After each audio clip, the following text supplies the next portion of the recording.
Chapter 1745. Hey master, you called me? Onyxia walked briskly into Xueqi's room. What are you going to do today? The balcony? The bathroom? The hall? Or the kitchen? The black dragon girl who had transformed into Countess Katrana pulled up her skirt seductively, revealing her fair calves. Xueqi was speechless. It was all his fault. He had tamed too many dragons, and the dragons were tamed. It was just that he was too unscrupulous and used all his tricks. The result was that the scheming dragon who had tried to overthrow Stormwind was turned into a secretary dragon. If there was something to do, he would do it with his mount. Ahem. Duke pretended to be serious and coughed twice, then sternly said, Onyxia, have you realized that you used to dare to argue with anyone? Now, you can't even beat anyone of the same rank? Onyxia's face, which was originally a mix of charm and nobility, suddenly changed. Master. Are you tired of me? A cross-shaped vein appeared on Xueqi's forehead. No. What I mean is, you are about to see your original fate. The black dragon princess felt her heart suddenly contract violently. In the original future, you and your brother will become the same existence. A zombie dragon. I think it won't be long before you see him again. Onyxia was finally afraid when Xueqi mentioned Nefarian. She knelt on the spot and prostrated in front of Xueqi. Thank you for your pity, master. Xueqi did not comfort her anymore. The pity of a true demigod is never cheap. You can only obtain my pity because you have at least given your loyalty. That's right. It was already a miracle to make a powerful black dragon, who was originally insidious and cunning, give her loyalty. In the end, Xueqi was still a little disappointed and wanted to give her a warning. She also knew that she was lazy and lacked motivation. She thought that she could rely on her natural demigod body to survive. Now it seemed that Xueqi was not satisfied. I will work hard in the future. In the past, I treated you as my mount mainly because I was worried and because of my vanity. After being conferred as a god for so long, I'm also indifferent to it.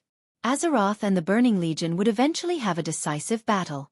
When the time comes, you'll have to take charge. Xueqi paused. You've proven your loyalty. It's time to prove your courage. Courage? Originally, the black dragon didn't need any courage. After all, black dragons were already at the top of the Azeroth food chain. If there was anything that Onyxia was afraid of, it would be her father, Nesario. Hearing Xueqi's words, Onyxia shivered instinctively. But she soon calmed down again. Perhaps her father was indeed very strong and crazy. So what? If Master can kill him once, then she can kill him a second time, a third time, countless times. Onyxia didn't know why she came to such a magical conclusion. Obviously, she had become confident. She shouted in her heart, Yes! My master holds the fate of the entire Azeroth in his hands. He is the god of fate. There is no existence that can compete with the god of fate. Even my once invincible father can't do it. Thinking of this, the look in her eyes changed from confidence to incomparable determination. Master, I won't let you down. After saying that like a docile cat, she took Xueqi's left hand, rubbed it on her smooth face, and then left. Duke's gaze sharpened as he watched Onyxia's silhouette disappear into the distance. His gaze seemed to transcend time and space, across the plane barrier, and saw the earth elemental plane. In the isolated temple in the stony continent, a certain fallen guardian dragon that had long been torn apart. The wings of death alone could no longer cause any trouble. Xueqi clearly remembered that Nefarian's corpse had disappeared. There was a moment when, under the hint of Queen Saloras, Xueqi almost thought that N'Zoth wanted to mess up the Wings of Death family. For example, Nefarian's body, and then the heads of Nethario and his wife. Something like a three-headed dragon, that was quite cute. It was also very cool. Xueqi soon felt that this was not reliable. It was very simple. If they really played the three-headed dragon as one, then whose body would be the main one? The Wings of Death's body had long been reduced to ashes, leaving only the dragon head that was relatively intact. Whether it was Nefarian or Sinestra, there was an absolute difference in size compared to the Wings of Death's body. If either of their bodies were used as the torso, it would only be a weakening, not a strengthening. Such a method of neglecting the essentials was not advisable. If N'Zoth really did this, Xueqi would be very happy to get rid of Nethario again and enjoy the greatest dragon-slaying achievement alone. Now, Nethario was waiting quietly, brewing his hatred for Xueqi and all the low-level creatures on the surface, waiting for the time to use the fire of resurrection to devour the world again. Wasn't Xueqi already set up everything and waiting for Nethario to deliver himself to him? Make your move, I can't wait anymore. As in history, the first to make a move was the Twilight Church. On the Alliance's side, although Xueqi had long used the magic net to monitor the movements of many Twilight believers, Sailor had interrogated Benedictus, the leader of the Twilight Church in the Alliance, and obtained a more detailed and high-level list. The Alliance's purge of the Twilight believers went quite smoothly. The Alliance's internal economy and people's livelihood were good, so there was no place for the Doomsday Church to spread. Coupled with the Alliance's decapitation strategy, the Twilight riot on the Alliance's side ended before it even started. Many people did not even know that the Twilight believers had been killed. Instead, they were surprised by the Alliance's military control. Occasionally, elemental creatures began to attack the Alliance's main cities. But, did they really think that Xueqi's arrangements were for nothing? There were 4 guards of the Alcafon's treasury, plus 2 Odal guardians. If there were so many powerful beings in charge, the Alliance's main cities would still be able to overturn the sky with elemental creatures. In that case, Xueqi would not be able to survive. Compared to the peace of the Alliance, the Horde was in a terrible situation. Sal wanted to cast a net and wait for the Twilight believers to contact the higher-level core figures so that he could catch them all in one fell swoop. Unexpectedly, perhaps the death of Benedictus had triggered the nerves of the twin-headed ogre Google. Google had actually made his move ahead of time. When Thrall heard Orgrimmar's alarm and rushed out of the Great Chief's palace, he was shocked to see that Orgrimmar stood in the middle of the mountains. Amidst the scattered mountains, he could see no less than 30 giant portals. Countless fire elemental creatures rushed out and wantonly destroyed everything in Agrima. Chapter 1746. No! Sal shouted subconsciously.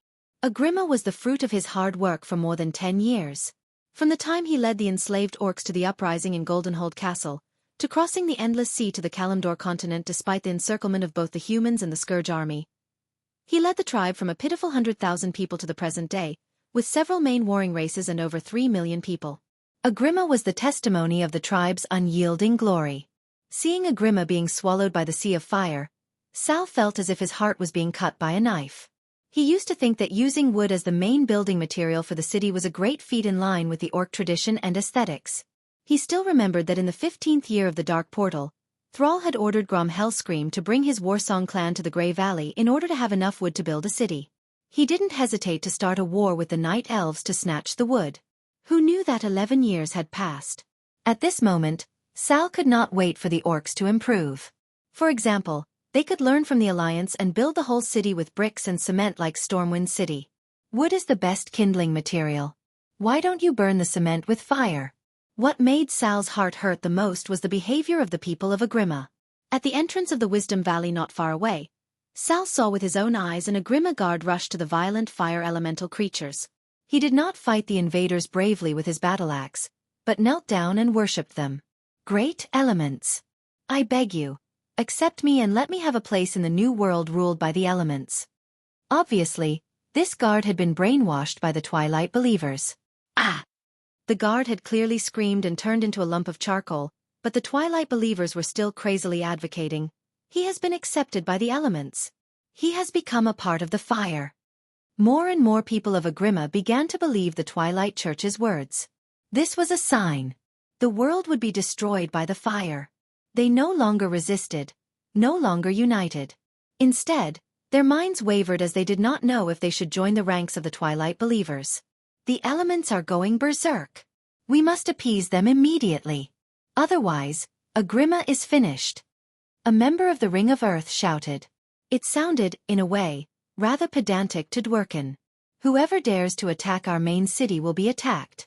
This was the right way to handle things in the tribe. Unfortunately, he could not do it. The Horde was not the Alliance. They did not have the brick houses of the Alliance, nor did they have a complete fire system.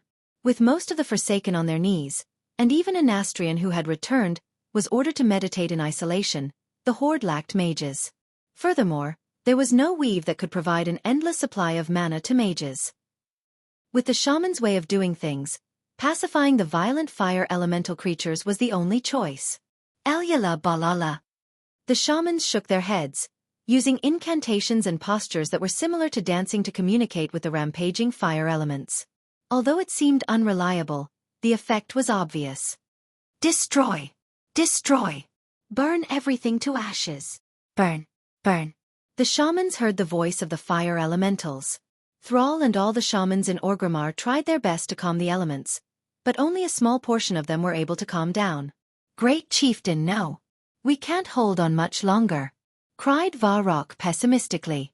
That was because more than a third of the buildings in the city had been burned, even though all the beams and pillars of the main buildings had been fireproofed.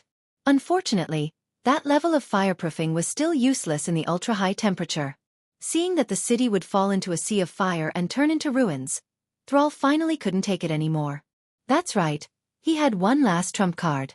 Ever since he returned to Nagrand and learned the path of shamanism under the guidance of Gaen's grandmother, Thrall had been able to impose his will on the elements after awakening his senses and power of nature from a warrior who only knew how to hack and slash.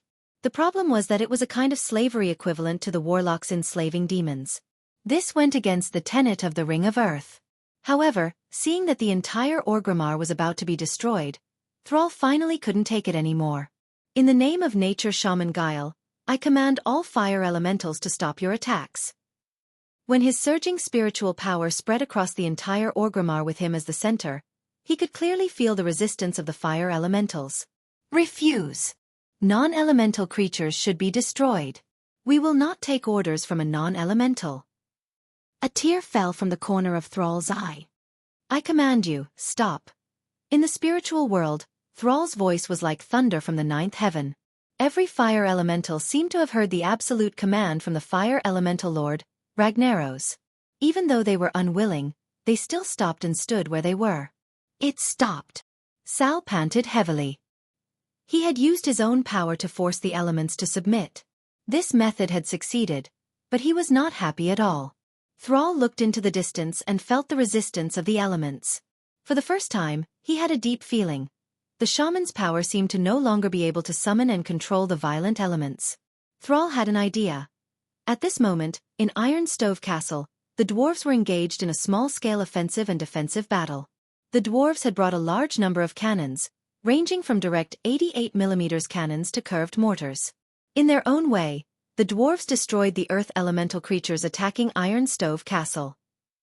As the most thick-skinned of the four major elements, the tenacity of the earth elemental creatures greatly exceeded Magni's expectations. Fortunately, there was Rock Warden Alcavan here. This 10-story-tall supergiant did not even need to make a move. He sat in front of the Iron Stove Castle, which seemed incomparably majestic to mortals. No earth elemental could break through his line of defense.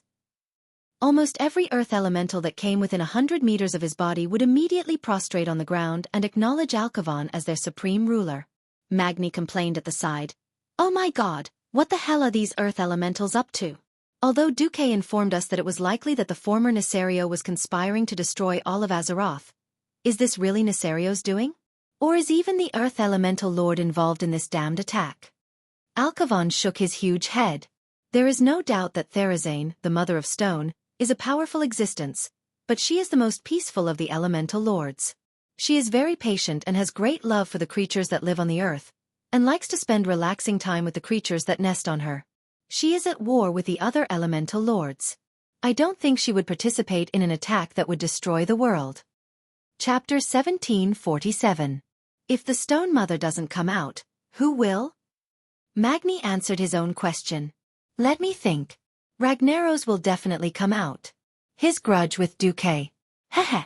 But if he comes, it won't be my turn to deal with him. Duque will take care of it himself.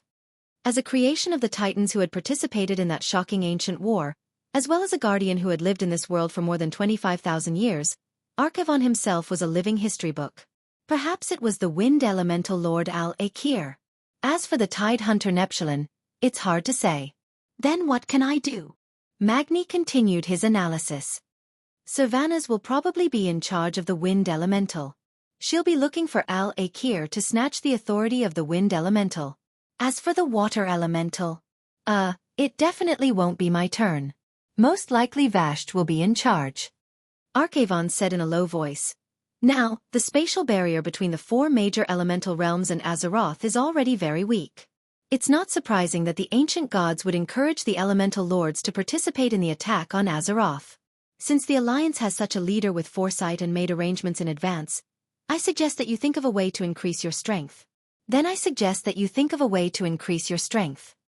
I'm already at the peak of mortal strength. Magni was a little embarrassed. As a legendary heroic warrior, his strength in the mortal world could no longer increase. Then crossed the line between humans and gods. Magni, you have the talent. Archavon encouraged the Dwarf King. At this moment Muradin interrupted. Yes. Brother, think about it. The Burning Legion, the ancient gods, I feel that the enemies we have to face are getting stronger and stronger. The next time Kil'jaeden comes, he might not be weakened. But it will take a long time. I'm an earth elemental, and it takes a lot of time for us to level up.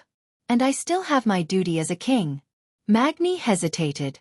At the mention of this, both Muradin and Bu Lang shut up at the same time. The matter of royal power had always been taboo. Alcavon, however, didn't feel this way. This overseer giant didn't sense the change in the atmosphere at all. He continued to speak bluntly. Think about it. There is an opportunity right now. If Nesario was the culprit behind this cataclysm, in that case, it couldn't stay in the deep rock continent forever. Once it comes out, there will be a vacuum period for your soul to float into the deep rock continent and undergo the final test. It had to be said that Magni was tempted. The brothers and all the dwarves trusted Xueqi. This did not mean that they would accept being in a weak position in the Alliance. Now the elf was ahead of them. Regardless of whether it was the Blood Elf Queen Sylvana's status as a demigod or Tyrant's status as an oracle, the elves had a lot of say in the Alliance. Moreover, the two leaders of the elves were Xueqi's women. With such a close relationship, be it the Night Elves or the Blood Elves, their positions in the Alliance were incomparably firm. If Magni could become a demigod, then the dwarves' political status would undoubtedly be greatly enhanced. Different statuses and different situations determined that even the same person would make different decisions. If this was the original history, Magna, who had no idea what was going on, would have sought to harmonize with the earth when he saw the four elements going berserk. In the end, without leaving any so-called will or arrangements, he turned into a sturdy stone statue. This caused the Iron Furnace Castle to fall into serious political chaos. In the end, his daughter, Moira Bronzebeard, stole power as the acting queen of the Black Iron Dwarves. Even after Magni returned as a demigod, he couldn't change the fact that Moira was the leader of the three dwarves. It was just that Moira saw the situation clearly and cleared her name. That was the end. In this life, the situation was naturally different. Muradin. Muradin was suddenly called out by Magni, and was a little stunned. If the opportunity that Alcavon mentioned really appears, I will give it a try. When that time comes, the Iron Furnace Castle will be handed over to you. Muradin, you will be the next king. Magni wasn't an idiot. When he challenged Alcavon, Xueqi had already made arrangements. Even if Xueqi didn't say it, he knew that Xueqi didn't like Moira. For example, he was just conflicted about Moira, but Xueqi was basically targeting him. In this current situation, if Moira really came to inherit the throne of the Iron Furnace Castle, it would definitely be the nightmare of the Bronzebeard dwarves. Xueqi had been at the helm of the Alliance for 11 years, and had already integrated the entire Alliance's economy. A country without any specialties or special relationships with a few rich countries would only be marginalized. Take the current Stromgarde for example. Although the Alliance supported the reconstruction of the torrential castle, without large amounts of funds and project support, this once only birthplace of a human empire in history would still be like a stone by the roadside, dispensable. In comparison, Rotterdam was once almost destroyed. More than half of the land was rotted by natural disasters, and was covered in plagues. But with Kalia's connections, the Marcus family, Alterac family, and Kurtira's family worked together. In addition, Tyrant almost pulled all the Cenarian Circle Druids over to work. In 10 years, they forcefully rebuilt the ruined Rotterdam into a top country in the Alliance. Hence, with the combination of internal and external factors, Magni almost didn't hesitate to choose his second brother to be the next king. At this moment, Muradin was also dumbfounded. Wait, big brother, I'll be the regent. Just like Bolivar Fortigen. Nonsense. We dwarves don't have so many things that are not straightforward. Since Moira isn't suitable, and third brother always wants to go on adventures, then there's no difference between you being king and me. Furthermore, my goal is to become the world's strongest warrior and blacksmith. Instead of letting our brethren worry about a king who might fail to become a demigod, it's better to let go of this burden early. Even if something happens in the future, the impact won't be that bad. Looking at his big brother who was fuming with anger, Muradin also understood. For the dwarves, this was indeed the best way to deal with it. Becoming a demigod was not without risks. On the contrary, the risks were unimaginably high. If Muradin really died, then the death of a king or the loss of a prince would have a greater impact on the country and its people. On the other hand, if Muradin stepped down, once he succeeded in becoming a demigod, that leverage could still be added to the dwarves. The dwarves were all hot-tempered. As long as they made up their minds and the other party didn't accept it, they would most likely use their fists to make the other party accept it. Chapter 1748. Second brother, what are you hesitating for? Big brother has made a decision. And between you and me, there's no need to say who is more suitable. Bulang also persuaded Muradin. Okay. When big brother decides to promote, I will take over as king. Without further ado, Muradin agreed. That's my good brother. The three Bronzebeard brothers laughed, put their arms around each other's shoulders, and ran off to drink. The alliance, which had been prepared for this cataclysm, could be said to have dealt with the rampaging elements without much effort. The magic net throughout the alliance was the best surveillance and command system. Developed railway transportation and huge air fleets determined the mobility of the alliance's forces. Almost all large-scale elemental riots were suppressed at the first instance. The fire demon troops led by Major Domo Executus, who was loyal to Duque, performed blindingly in this commotion. The fire elementals were setting fires, and he and his fire demons caught fire elementals as easily as hunting in the zoo. They could suppress fire elementals with a wave of their hands. Fire elementals were setting fires everywhere? The fire demons also absorbed all the fire elementals into their bodies. The fire demons were also fire elementals. For them, fire was the same thing as food and water for humans. They didn't even need fire engines. They just ate all the flames and called it a day. Without the most destructive fire elementals, the remaining wind elementals were not so destructive. Since Duque took charge in the alliance, he began to vigorously promote the use of reinforced concrete to build houses.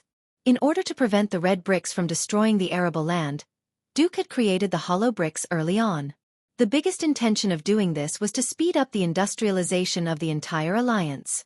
Incidentally, in order to make most cities in the alliance use reinforced concrete as building materials, Duque even subsidized countries in the name of the alliance so that the cost of building a concrete house was about the same as a wooden house. Now, the power of the concrete house was completely highlighted. Not only was it warm in winter and cool in summer, but it was also waterproof and leak-proof. Now the fire was coming. Huh? It won't burn. It's windy, huh? It won't blow. If it was the previous wooden house, even if it was a brick and wood house, who knew how many people would die now? And how many citizens would be homeless? Oh my God! Too amazing! My house was set on fire by a few fire elementals the size of carriages. In the end, only the kitchen was burned. There was a strong wind at my place, and even the cows were blown away. Our whole family hid under the bed at home, but the wind didn't even blow the roof away. Concrete houses are amazing. Almost every affected area of the alliance praised Duque's virtuous policies. In fact, Duque was also busy, connecting all his subordinates through the weave. Major Domo, make sure you have men stationed at every major alliance granary. Which granary burned? I'm going to skin him alive. Major Domo bowed in acknowledgement. Saffron, have your men patrol the skies above a few of the famous forests. Elven Forest, Tirisful Woodland, Hillsbrad Hills, Hinterlands, Grey Valley, Fellwood Forest. Every forest must have at least 100 ice dragons. After enduring for so long, Saffron, who had finally regained some consciousness, spoke in a human language. Understood. After killing Lich King Arthas, the soul of the blue dragon that had been bound by Frostmourne was freed. Apart from a few who still chose to follow Wuther, most left. About 2/3 of the blue dragons chose to let their souls go back to sleep in the Dragonbone Waste. A third chose to follow Saffron, letting their souls become a part of the weave. In a sense, Duke's ability to rally supporters was mostly due to his status as a demigod. If there was a day in the future when Xueqi became a true god, then they would also rise with him. At the very least, they would become true god envoys. After following Xueqi, these ice dragons were no longer pure undead dragons. They appeared in the sky as frost elemental dragons. Xueqi had an air force directly under him. Although this air force consumed a lot of elemental power, it was still a direct force. And other than the undead, where else could he find an air force that could patrol the mountains and forests 24 hours a day? Suddenly, Xueqi felt that he was very shameless. Why did he trick a bunch of people, dragons, to work for him for free? Compared to the benefits, the crisis in front of him felt more real. Considering that in history, after a certain wing jumped out, he specially flew to Stormwind City, demolished the King's Valley, destroyed the statues of several heroes, and destroyed the beautiful garden area with his tail. Xueqi was very unhappy. What if history repeats itself this time? The garden area was destroyed, like a scar, forever branded on the beautiful Stormwind City. If Nesario tilted his tail and destroyed Xueqi's alma mater, the Royal Mage Academy of Stormwind City, that would be a slap in the face to Xueqi. Therefore, Xueqi directly transferred Naxxramas to the airspace of Stormwind City. It was to set up an earthquake relief headquarters in Stormwind City for the upcoming cataclysm. According to Xueqi's judgment, the southern continent would be the main disaster area. With such a grand reason, no one would be able to say the word no. Xueqi had long taken advantage of the outbreak of the elemental disaster to evacuate many areas. No one doubted Xueqi's judgment. After so many years, Xueqi's wisdom and greatness had long been deeply engraved in the hearts of every Alliance citizen. Because it was an early evacuation, it was not too urgent, and the people still had time and opportunity to pack up. The Alliance also announced that they would start collecting donations to support the people in the affected areas with the dual power of the people and the government, so that they could choose another place to rebuild their homes. This kind of early disaster relief work that could minimize the loss of life and property was unanimously praised by the Alliance from top to bottom. Thank the heavens, the commander of the Alliance is actually a demigod familiar with the elemental domain. The Alliance is so lucky. I'm starting to understand why every queen in the Alliance fell in love with His Excellency Duke Marcus. If it were me, I'd marry him too. Equal wife is equal wife. Everyone praised Xueqi like this. As an idol commander who was worshipped by thousands, Xueqi was extremely annoyed. That's right, the post-cataclysm map in his mind had already overlapped with the current map of the Alliance in his spiritual world. He had also taken precautions. The problem was, earthquake prediction was not something that could be done in Azeroth. Even on Earth, where technology and civilization were very advanced, it was a big problem of the century. Seismologists had spent a whole century and had yet to achieve accurate predictions. Why could Xueqi do it with his memory? What if it was Shaken Askew? Chapter 1749. Those in power should never put all their eggs in one basket unless they were in dire straits. So what Xueqi could do was not only avoid the most dangerous areas, evacuate the people and soldiers to relatively safe areas, but also expand the area. For example, Xueqi clearly remembered that in the game, the Northshire Abbey in the human novice zone, across the river on the east bank, was originally a field full of wolves. However, this area would be completely scorched during the cataclysm. Should people and belongings be evacuated to the Northshire Abbey? Of course not. The evacuation had to be expanded to cover the entire elven forest. Similarly, in the Western Wilderness, now renamed the Western Wilderness, near the Gold Coast mine, there would be a mini volcano called Earthly Rage Fissure. Xueqi had personally inspected it, and the geological conditions there were indeed relatively weak. It was also a priority area for evacuation. However, people could not be gathered in the Sentinel Territory or Moon Creek Town. If possible, when the cataclysm arrived, it was best to evacuate everyone and their families to the vast fields. Only then could they avoid being wiped out altogether. As for the most valuable works of art or important personnel, they would be brought to the two floating cities, the Dalajan and Naxxramas. At the same time, large amounts of food and water were stored on them. If necessary, the two floating cities would be used as the Apocalypse Ark. Xueqi frowned as he listened to the reports coming in from all over the world. 80% of the evacuation has been completed. The rest will be completed in 3 days, Khadgar reported. Xueqi asked Alucia in the magic mirror, what about the reaction of the people? Thanks to Master's benevolent governance and trust in the Alliance, it is generally calm. There are no panic buying everywhere. 89% of the people have been settled in the refuge area, and food and water have been prepared for 15 days. Xueqi turned to Qudran and asked, "What about the Air Force?" "They have been dispersed. We have also prepared for the worst. If the weave is temporarily cut off, we will restore the traditional communication between the griffins and the flying warships. The old beacon tower has also been built." At this time, Tyrion Fordring suggested, "Then Xueqi, since you can predict the general location of the catastrophe, why don't you tell me? Should we also give the tribe a copy of the information about the changes in the terrain you foresee?" Xueqi fell silent. He closed his eyes and thought for a full 5 seconds before nodding. Okay. The integrity of a paladin was a virtue. Unfortunately, this virtue was destined to only be possessed by a few people. A true leader would never be so selfless. However, Duke didn't mind giving Theon face and giving Thrall a final gift. If the historical trend of the tribe could not be reversed, then Sal's days as the great chief had already entered the countdown. To be honest, Xueqi didn't need to rely on the cataclysm to trick the tribe. The tribe's territory was barren to begin with, so most of the areas were sparsely populated. In the area controlled by Kalimdor's tribe, there wasn't a single city that would be destroyed by the cataclysm. On the contrary, there was a lack of resources in a wide area. When the Alliance's message reached Thrall, he was stunned for a long time. He forcibly suppressed the riot of the fire elements. 1/5 of Orgrimmar had been burned. When he angrily ordered those Twilight believers to be hanged 1,000,000 times, he had no choice but to deal with the devastation of the mess. Hundreds of logging requests were sent to his desk. He knew very well that if he really asked the Alliance for wood according to the demands of this group of animals, the Night Elves would probably go crazy and start a war on the spot. Who knew that in Xueqi's handwritten letter, he personally informed them that this was probably just the beginning.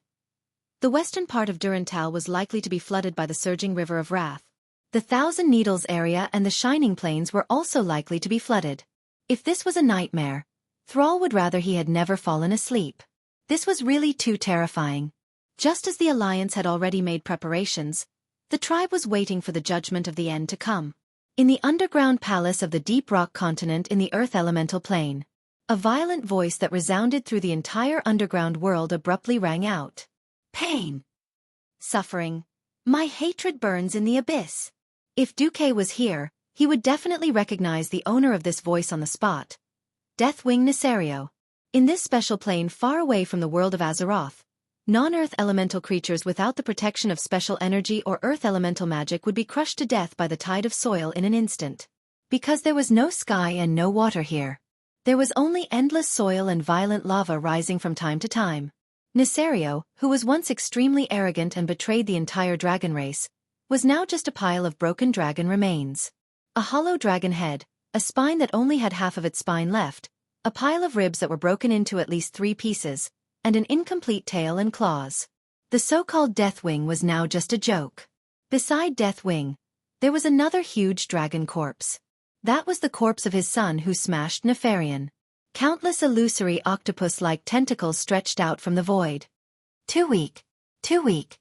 Nesario, you're really too weak." That was the voice of the ancient god Enzos. "My master, for the sake of my hatred, give me another chance." Nesario, who was once extremely arrogant, was now just a grandson. "This is really the last chance." Enzos let out a cold laugh. A piece of spine suddenly appeared in the void. It looked like the spine was already as big as a small mountain, dozens of times bigger than Nesario's entire dragon when he was alive. If it was also a dragon, wouldn't it be thousands of times bigger than Nesario? However, Nesario felt a trace of familiar aura from that huge bone. Familiar? Are you touched? It is precisely because you defeated it that you, the 5 great dragon aspects, have achieved 25,000 years of glory. Enzos laughed sinisterly. Neltharion suddenly remembered, and his soul exclaimed, "Galakrond? That's right, it's Galakron's bone." It was an era when there were no dragons. A group of progenitor dragons lived on the land of Azeroth. They were the most primitive dragons. They did not have the wisdom and strength of dragons, and were just a group of ordinary beasts that preyed on other animals for their own survival. However, due to some unexplained reason, some dragons had a certain level of wisdom and could communicate in primitive languages. They could also consciously cooperate to hunt. Among them were the gray dragon Nesario, the red dragon Alexstrasza, the light yellow dragon Isera, the blue dragon Malygos, the brown dragon Nosdormu, and the golden dragon Talonixia. And Galakrond, the giant progenitor dragon that was later known as the father of all dragons, also lived in that era. Chapter 1750. Unlike other progenitor dragons, Galakron had relatively high intelligence and strength. His body was also hundreds of times larger than ordinary progenitor dragons. Although his big mouth could swallow a progenitor dragon in one bite, he still fed on fish and other land creatures. The other progenitor dragons were only afraid of his size and strength, but they were fine. However, some dead but still mobile progenitor dragons began to appear in the world. Their bodies were still rotting, and they had no consciousness, only endless hunger and the desire to attack. It was Galakron who killed and devoured a large number of progenitor dragons. After eating for a period of time, Galakron would vomit out all the progenitor dragons that he had eaten. Those progenitor dragons began to move after Galakron sucked away all their life aura and vomited them out, becoming new undead dragons. They attacked and even ate other progenitor dragons. The fearful slaughter naturally attracted resistance. Under the leadership of Talon-Nishia, a large female progenitor dragon who had a crazy desire for victory but lacked strength, a large number of progenitor dragons gathered. She first isolated the infected progenitor dragons and created a collapse to kill them. Then, she led the remaining progenitor dragons to fight against Galakron. Unfortunately, Talon-Nishia's uprising failed, and even she was torn into two by Galakron. Nesario and the other 4 progenitor dragons who would become dragon aspects in the future worked together to cover the retreat of the other progenitor dragons. After the battle, the progenitor dragons were greatly injured, and the number of surviving progenitor dragons were few. In despair, the Titan guardian, Tyr, who was later in charge of guarding Oder, appeared. He chose and assisted Malygos and the other 5 progenitor dragons. After Malygos felt Tyr's powerful strength, he formed an alliance with Alexstrasza, Nosdormu, Isera and Nesario to challenge Galakron. However, in the battle, the 5 progenitor dragons could not cause fatal damage to the larger Galakron. As Tyr's battle plan only used himself as the core of the battle and did not guide the 5 progenitor dragons to cooperate reasonably closely, Tyr's arm was bitten off by Galakron during the battle. His warhammer was also knocked away, and the divine weapon at Tyr's waist was swallowed by Galakron. Malygos and Alexstrasza rescued Tyr and quickly retreated to a frozen wilderness in the north, later known as Northren's Dragonbone Wilderness. Soon after, the final battle between the 5 ancestor dragons and Galakron started in the sky above No Scent. In order to save Malygos, Neltharion went to face the undead dragon legion alone. Alexstrasza, her sister Isera, and Nosdormu attracted Galakron's attention. Malygos successfully threw the boulder into Galakron's throat. Galakron had difficulty breathing due to the blockage in his windpipe, and in the end, he choked to death. This ancient history was forever imprinted in the hearts of the 5 dragon aspects. Even when Nesario died and his soul was torn apart, he did not forget it.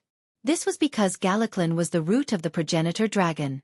It represented the strongest of the progenitor dragons and also represented the beginning of all mutations. After the 5 progenitor Wyrms defeated Galakron, who was thousands of times larger than them, Tyr introduced them to the Titans who visited Azeroth. The Titans also gave the 5 progenitor dragons the responsibility and power of the dragon aspects. This allowed them to transform from the most primitive beast-like dragons into dragons with extraordinary powers.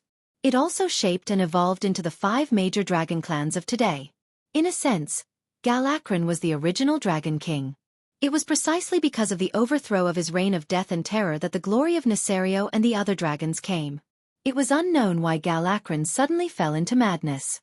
However, Nesario was very clear about what Galakron became after devouring too many progenitor dragons. It was a giant beast that was like a mountain. Countless eyes and dragon claws appeared on its gigantic limbs and body. Even in the eyes of today's aesthetics, it was still a monster among monsters. Nesario did not care how Azoth dug out Galakron's huge skeleton from the north of the Red Jade Dragon Sanctuary in the Dragonbone Wilderness. He was just instinctively afraid that he would go down the same path as Galakron. However, Enzotha's words shattered all his hesitation. "Stupid Nesario! What do you have to lose now? You are worthless if you can't serve me."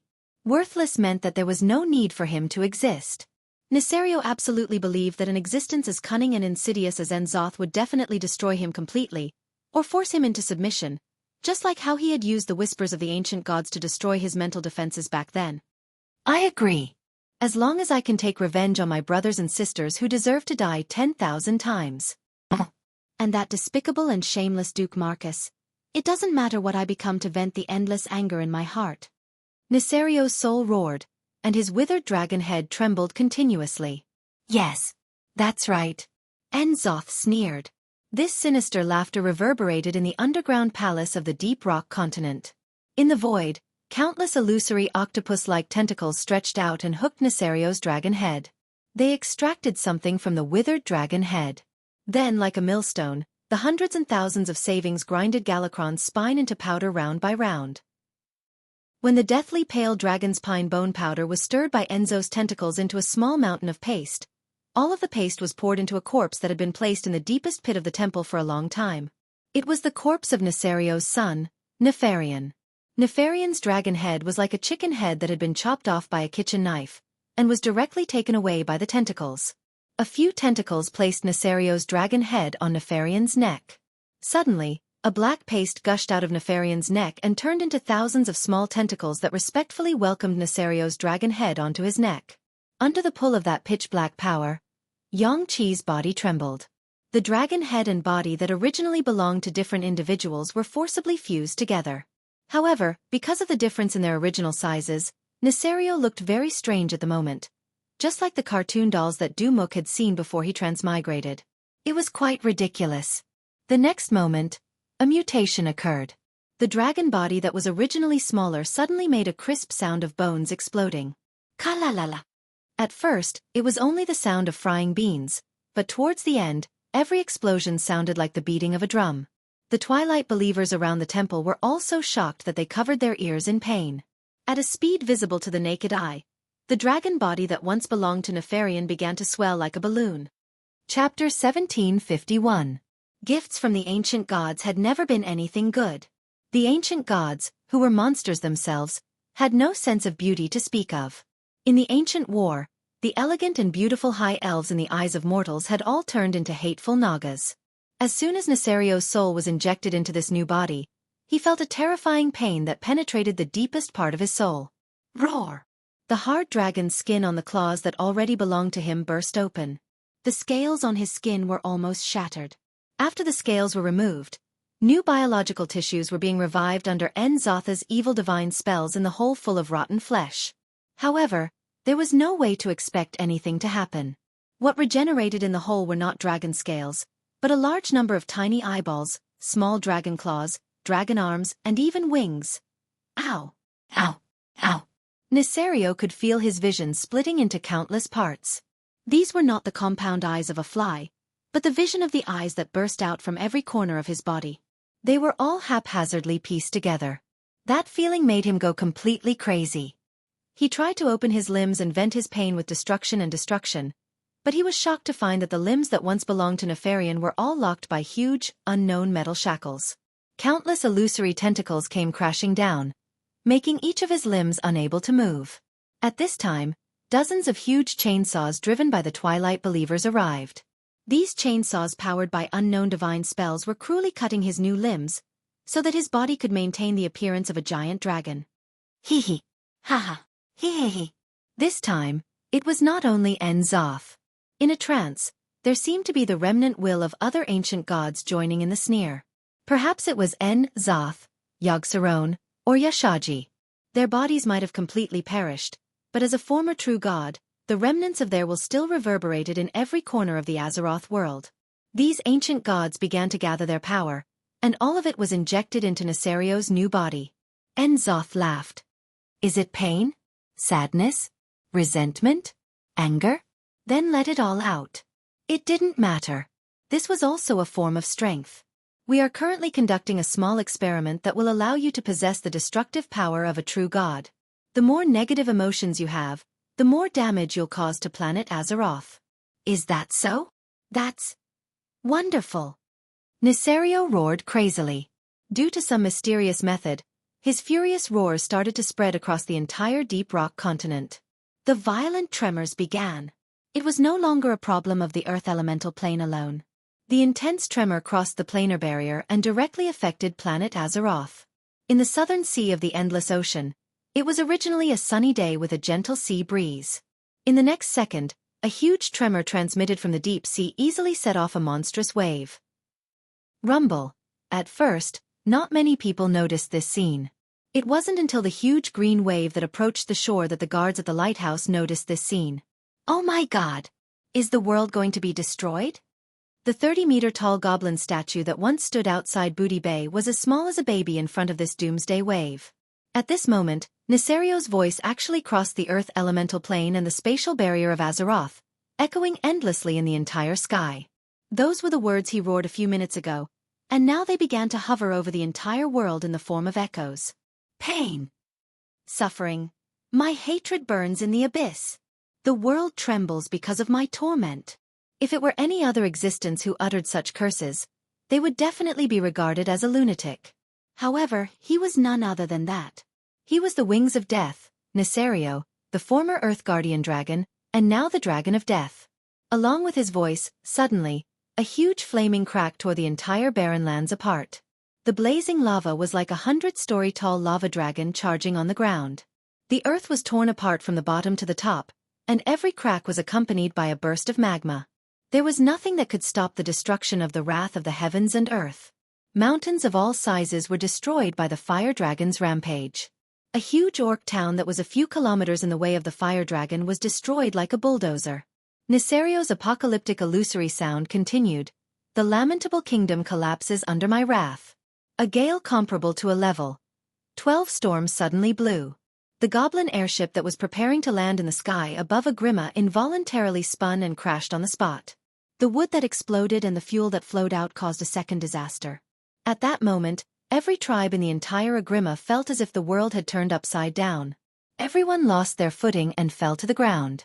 Amidst the chaos and screams of the soldiers, as long as they could see the scenery outside, they could only watch in despair as a grey tornado came crashing down on them. That scene looked very much like a foolish captain on a fishing boat, ordering his small dinghy to rush into the tsunami and face the storm. Under the dual effects of the earthquake and the storm, huge wooden houses with more than 2 stories collapsed and shattered under the double elemental disaster. Countless Agrima soldiers and civilians were swept under. When the last standing building in their field of vision was disassembled into parts by the combined forces of the earthquake and the storm, the gates of hell were almost right in front of them. It was a scene of chaos everywhere. The incomparably brave orcs left the ruins of the buildings like ants escaping from a flood.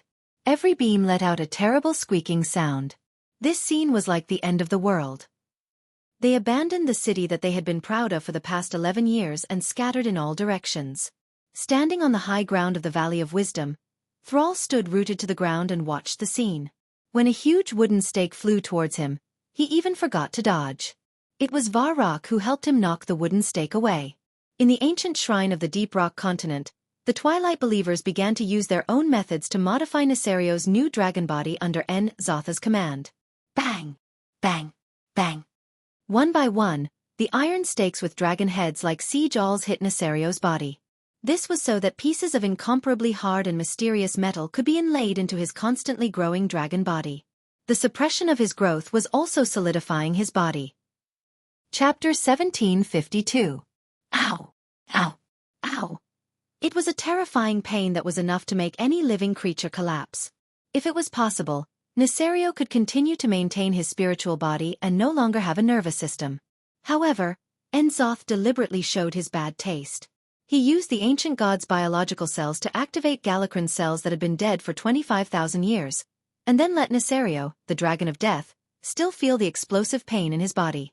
Every scale had the pain and itch of new flesh and bones being regenerated. The new flesh and blood that were born were constantly blocked, burnt, and destroyed by the hateful metal armor.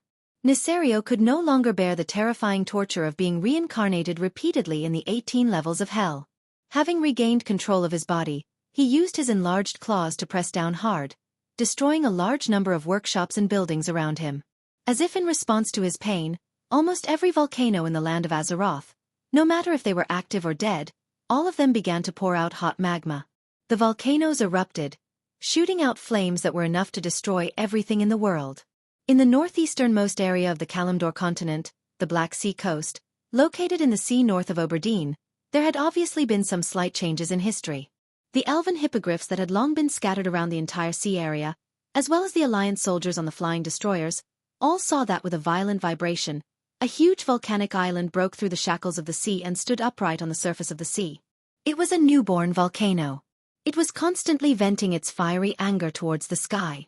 Immediately, in the thick smoke and ashes of the volcano, a huge black dragon broke through the barrier of the rock layer, broke through the layer of space between the earth elemental plane and the real world of Azeroth, rushed out of the ground, and rushed into the sky amidst the volcanic ash. He easily rolled up to a height of 1,000 meters. The entire atmosphere was burning up, and a blazing aura swept across the clear sky for thousands of miles in an instant. Every scout and observer stared at the enormous creature in the distance in astonishment. Not to mention the rookies who were about 20 years old. Even the seniors who had witnessed the great battle between the 5 dragon aspects in the south of Rotterdam City more than 20 years ago still felt a sense of powerlessness and fear when they saw the lava WYRM that was even larger and more exaggerated than the one they had seen in the past. Damn it! How could this beast be so huge back then? That doesn't seem right. Why do I feel like Nesario is more like Nosdormu now? Almost as soon as Nethario, the Wing of Death appeared. Duque, Sylvanas, Ilun, and Alexstrasza, who had transcended the mortal world and stepped into the divine realm, sensed it immediately. Some were shocked, some were frowning, but Duque was embarrassed on the spot. It took him a long time to react, and he cursed in a low voice. Coward! In the future, you can change your name to Coward Wing or Nazari Coward. Mortals were destined not to know about matters of the god realm. Countless scouts had risked their lives to send back reports that they had found the figure of a lava dragon suspected to be Nesario north of Aberdeen. It was a hellfire dragon in the form of a dragon. Its entire body was flowing with blazing lava, and terrifying fire elemental runes were branded in every corner of its stony body. He flapped his heavy stone wings, and without even circling in the air, he flew straight towards the south. Warning! Warning! A fire dragon suspected to be the Wing of Death is attacking the Aberdeen area of the Black Sea coast at high speed. In the intermittent magic communication network, the scout risked his life to send back an urgent report. He quickly received a reply. Don't worry. Aberdeen has completed the evacuation. On the mountains to the east of Aberdeen, there were 5 specially set up observation stations. There were volunteer mages who had already left their wills there, and they were the only witnesses on the scene. They witnessed how the pier, which had maintained the frequent connection between the Night Elves Teldrassil and the Kalimdor continent for the past 10,000 years, was destroyed. Nesario was like a comet falling from space into the atmosphere, his whole body bathed in fire. He merely flapped his wings and flew over Aberdeen, but the huge sonic boom as he flew over the sea had already killed all the fish and shrimps in the sea near the shore of Aberdeen. The terrifying airflow generated by the high-speed flight was thousands of degrees hot. This terrifying tsunami-like heat wave easily lifted all the plank roads on Aberdeen Pier. The raging flames that followed immediately set off all the buildings on the pier. Not only the Night Elven-style wooden pier shading roof, but also the upgraded stone pier buildings were all engulfed in a sea of fire. The flames were so hot that the sea water around the pier instantly boiled. The fish that had just been killed by the shock turned white and became ripe meat, churning with the boiling sea. The Wing of Death crossed the entire Kalimdor continent from the location of Winterspring at a breakneck speed, then changed to the southeast, rushing all the way. It seemed that his speed was still increasing. He crossed the wetlands in the southern part of the Eastern Kingdom continent, changed to the south, and headed straight for Stormwind City. In the sky, his soul language filled with curses continued to spread. His deep whisper could be heard in several nearby areas. In the end, all of Azeroth will be destroyed. As if to confirm the words of the Wing of Death, when he swept past the boulder dam between Loch Moden and the wetlands at high speed, the extremely exaggerated air pressure directly crushed the dam. Loch Moden's original name meant lake in the Dwarven language, while Moden meant mountain range. Thus, in the Dwarven language, Loch Moden was a lake and a mountain range, just like its appearance. Loch Moden had a large lake and dam that could look down on all of Azeroth. Coupled with the fact that it was not polluted by the various heavens' wrath or demonic forces, it was once a very good place to live. The rich wildlife and fishing in the lake provided the daily necessities of the dwarves. The mountain range was filled with all kinds of precious minerals, And the Titan ruins that the dwarves like to explore could really be said to be a paradise designed by the creator for the dwarves. However, the Wing of Death just passed by and destroyed the boulder dam. When they heard this real-time news, the eyes of the three Bronzebeard brothers turned red. Even though the people in the wetlands had already been evacuated, the building that the dwarves were so proud of, the boulder dam, had collapsed. This meant that more than 90% of the lake water would flow into the wetlands from the collapsed site, and the entire ecological environment would be severely affected. At this time, the Wing of Death finally shouted his last curse. "In the shadow of my wings, all things will turn to ashes." Chapter 1753. Everything will turn to ashes. Humph. How arrogant. When she determined that Deathwing did not fly to the Sindorii kingdom, Sylvanas had already returned to Stormwind City through a special portal. Here, she saw her sister and two nieces. "Hey! Deathwing seems to be coming to Stormwind City. I know you're strong, but how can you let your child?" Queen Sylvanas could not persuade him anymore. Because Xueqi was still in disguise, not even wearing a mage robe. He was just playing with the children. "I just watched you act cool quietly, never interrupting you." From the perspective of the elves, the song was simply out of tune and affecting the city, but it made the two elf Lolas giggle. Obviously, Xueqi saw something that Queen Sylvanas could not. Queen Sylvanas had never been a fool. It was just that after Silvermoon City was destroyed, she fell into extremes.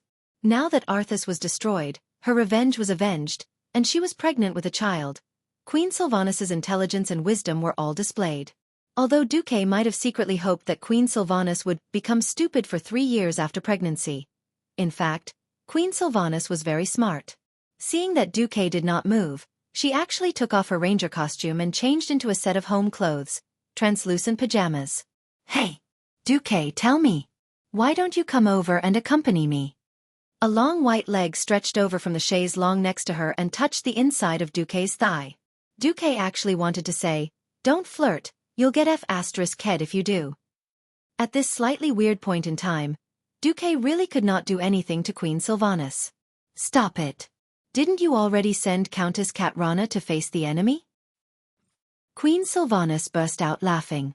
At this moment, Queen Sylvanas felt that Xueqi was bad to the core. Yes, bad to the core. There were many demigods on the Alliance's side.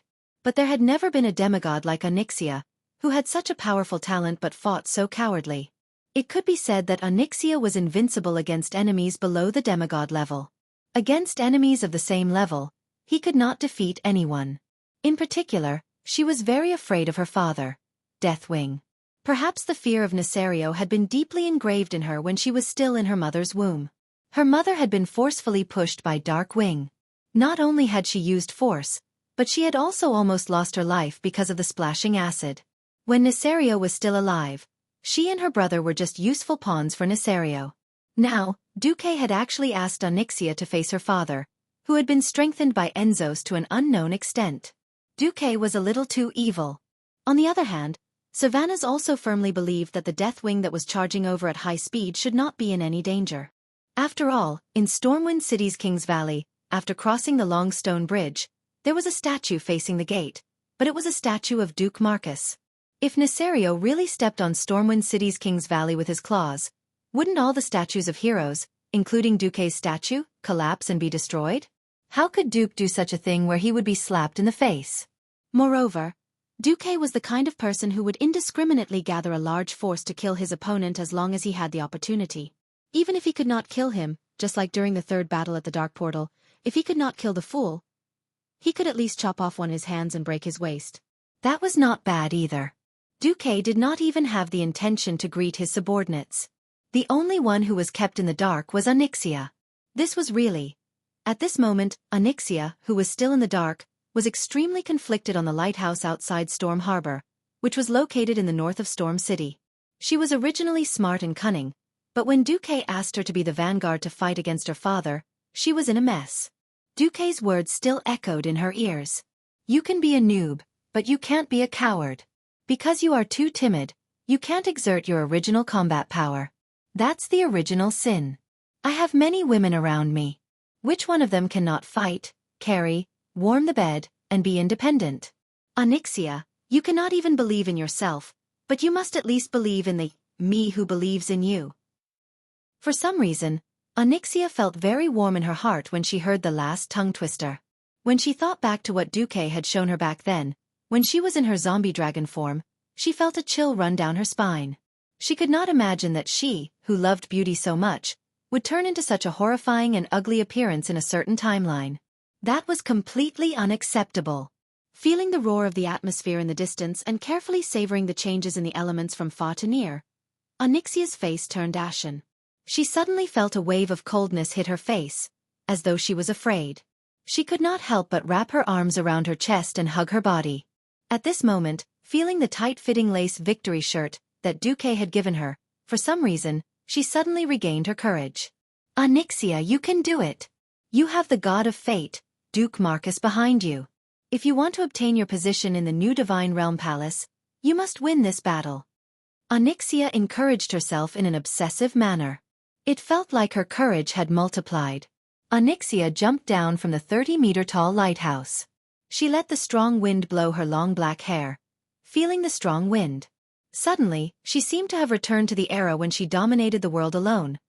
The ultimate transformation spell was instantly activated. She stretched out her neck and let out a long roar. Black wings appeared on her back, and her limbs turned into indestructible claws, covered with shiny black scales. The beautiful red robe with black trim turned into a stream of light and returned to the space storage bag, revealing her dragonized body. A thick tail grew out from her buttocks. When she neared the surface of the sea, she had completely changed back to her dragon form. Under the gaze of the Stormwind Navy's officers and soldiers, this giant dragon that had completed the gorgeous change in identity from an evil dragon that brought disaster to a country's guardian dragon was rapidly growing bigger. She quickly returned to her original size.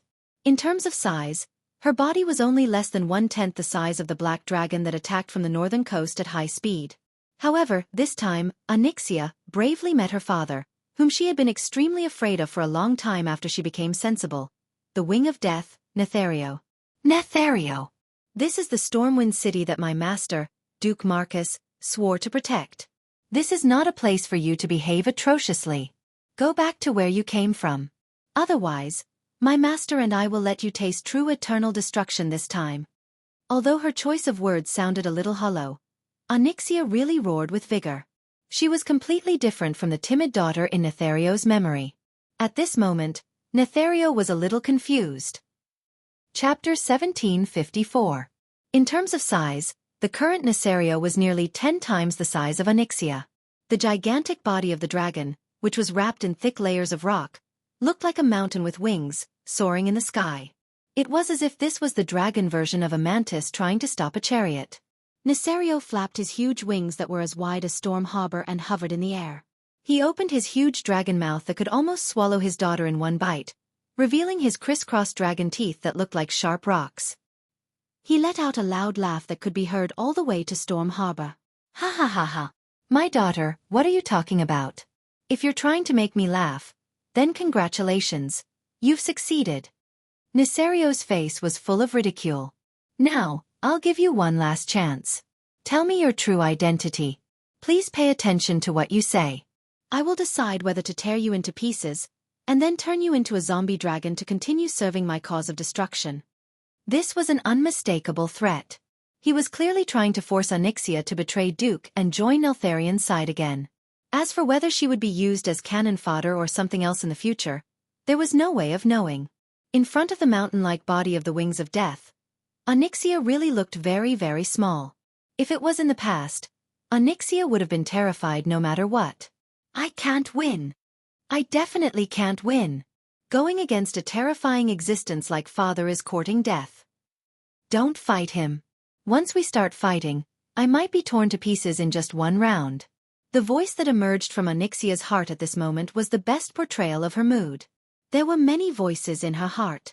Surprisingly, she did not feel upset at all.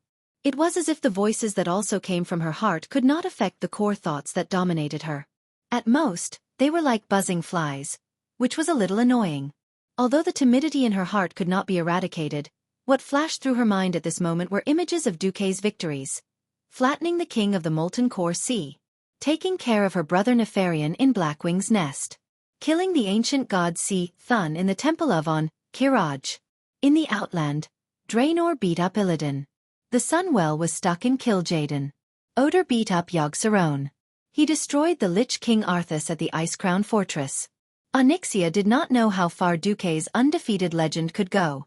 But it seemed that this was far from Duque's limit.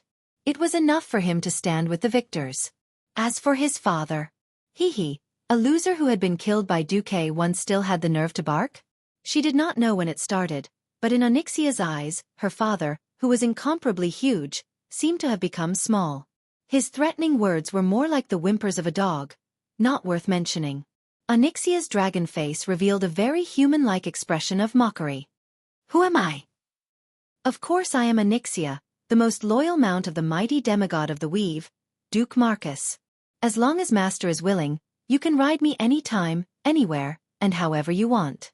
I'm also willing to kill all those who stand in my way for Master, including you, my so-called father Nesario. What a shock! What a shock! Nesario had never thought that his daughter, whom he had not seen for a long time, would lose her moral integrity to this extent. Where was his impression of the yes-man daughter who was only fit to be his thug? Why did he feel that this female black dragon in front of him, who looked exactly the same, was so unfamiliar? Nesario had yet to react. The black dragon princess, who had lost her moral integrity, continued shamelessly. Poor Nesario, haven't you had enough of being a toy of the ancient gods? Since my master can kill you once, he can kill you countless times until you are completely erased from the river of time. Your so-called backer, En-Zoth, is nothing more than this. As long as he dares to show his face, he will be besieged and killed by Master, just like his companions Si-Thun and Yogg-Saron. Onyxia was so proud of herself, like a fox exploiting a tiger's might. Nesario could not believe his ears, and it took him a full 3 seconds to react. Enough! You're a disgrace to the Black Dragons. Scum of the Dragons. You've lost all the face of the WR's. Face? I'm the Dragon of Justice who turned over a new leaf, and successfully joined the ranks of the Dragon Aspects. There's nothing to be ashamed of. Even Alexstrasza has tacitly agreed that I'm Master Duque's mount. Humph. I'm so disappointed. It seems that you've been completely brainwashed by that despicable human. Brainwashed? You've obviously been brainwashed by En-Zotha's murmurs of the ancient gods. The black dragon did not lose to her father when it came to trash talking. He had been reduced from a proud dragon aspect to a slave of an ancient god. Although he knew deep down that it was indeed the case, Nesario had never been willing to admit it. It was bad enough that his daughter was extroverted, but she was still frantically digging up old wounds. This was simply intolerable. Ow! The ancient gods are the true rulers of this world. Since these shameless lowly creatures have stolen this world, I will completely purify this world on behalf of the ancient gods, and then rebuild a great world that belongs to the elements. In a fanatical atmosphere that he had created, Nesario's IQ seemed to have plummeted, and he suddenly shouted slogans. Crazy. Capricious. This was also one of the important reasons why Onyxia was afraid of her father in the first place. But at this moment, she felt that her so-called terrifying father was nothing more than this. That was because her experience had changed her view. Different perspectives meant different views. In the face of Nesario, who had begun to charge at her, Onyxia spat out a fireball. This fireball seemed to be no different from the ones she usually used. Nesario did not care. When he realized that he could not use his wings to fan away the fireball that was coming straight at him, he raised a huge claw and slapped it. Bang! With a loud bang, the fireball hit the tip of the claw and exploded. The scorching airflow rippled the air around the claw. Due to the rapid change in the temperature of the atmosphere, the field of vision there looked a little blurry and distorted. Something unexpected happened. The tip of the dragon claw, which was wrapped in earth elements and collided with the fireball, exploded on the spot. Onyxia clearly saw that a section of the fingertip was blown off by the explosion. Under the impact of the explosion, it flew dozens of meters away, then fell in an arc towards the sea. Wait a minute. What the hell is this? At this moment, Onyxia suddenly remembered the first sentence that Duque said when he ordered her to fight. I'll leave that coward wing to you. Coward. Chapter 1755. Ah! Onyxia was not the only one who was confused. Even Neltharion himself looked flustered. After a while, he finally stopped in the midst of a series of screams.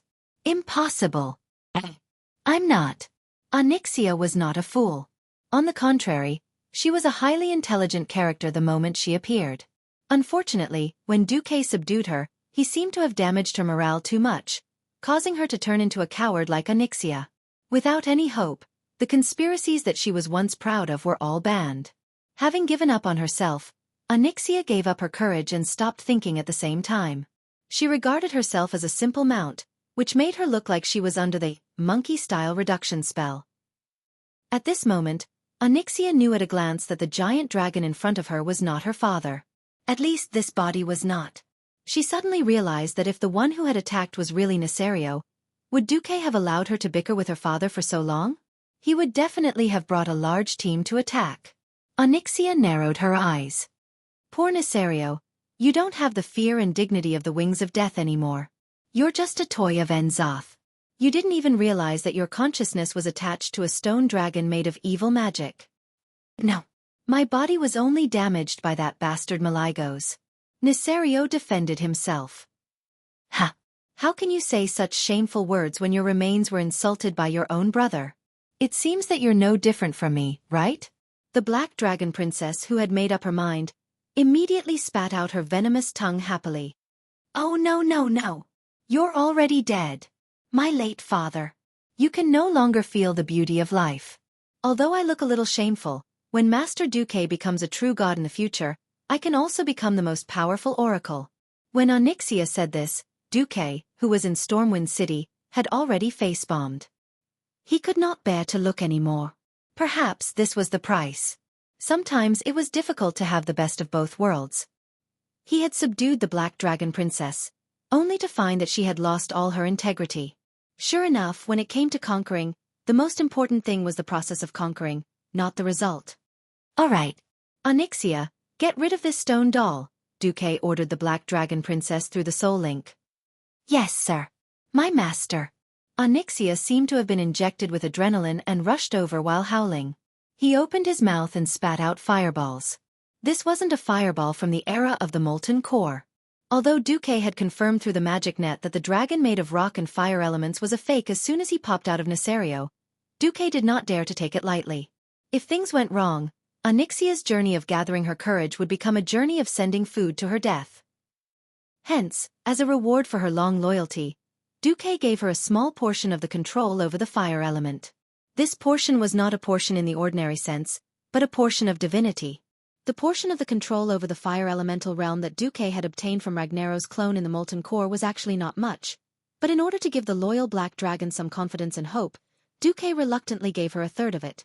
That was because, in Xueqi's eyes, there was already a bigger cake placed in front of him.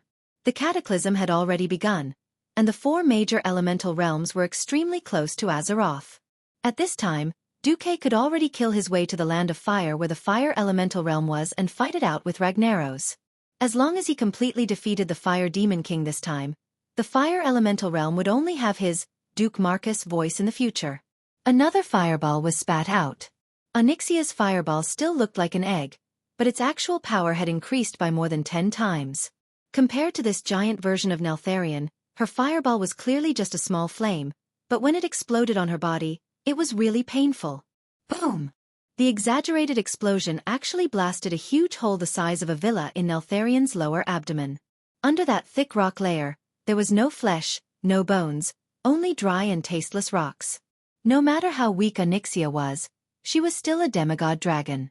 It was not difficult to beat up a fake that only had a good appearance. Onyxia, who disliked using flames to bombard too slowly, completely got rid of the fear that her father had brought to her this time. She boldly rushed forward, swung her long and thick black dragon tail that was even more powerful than a battering ram, and smashed it hard. This fake was really big.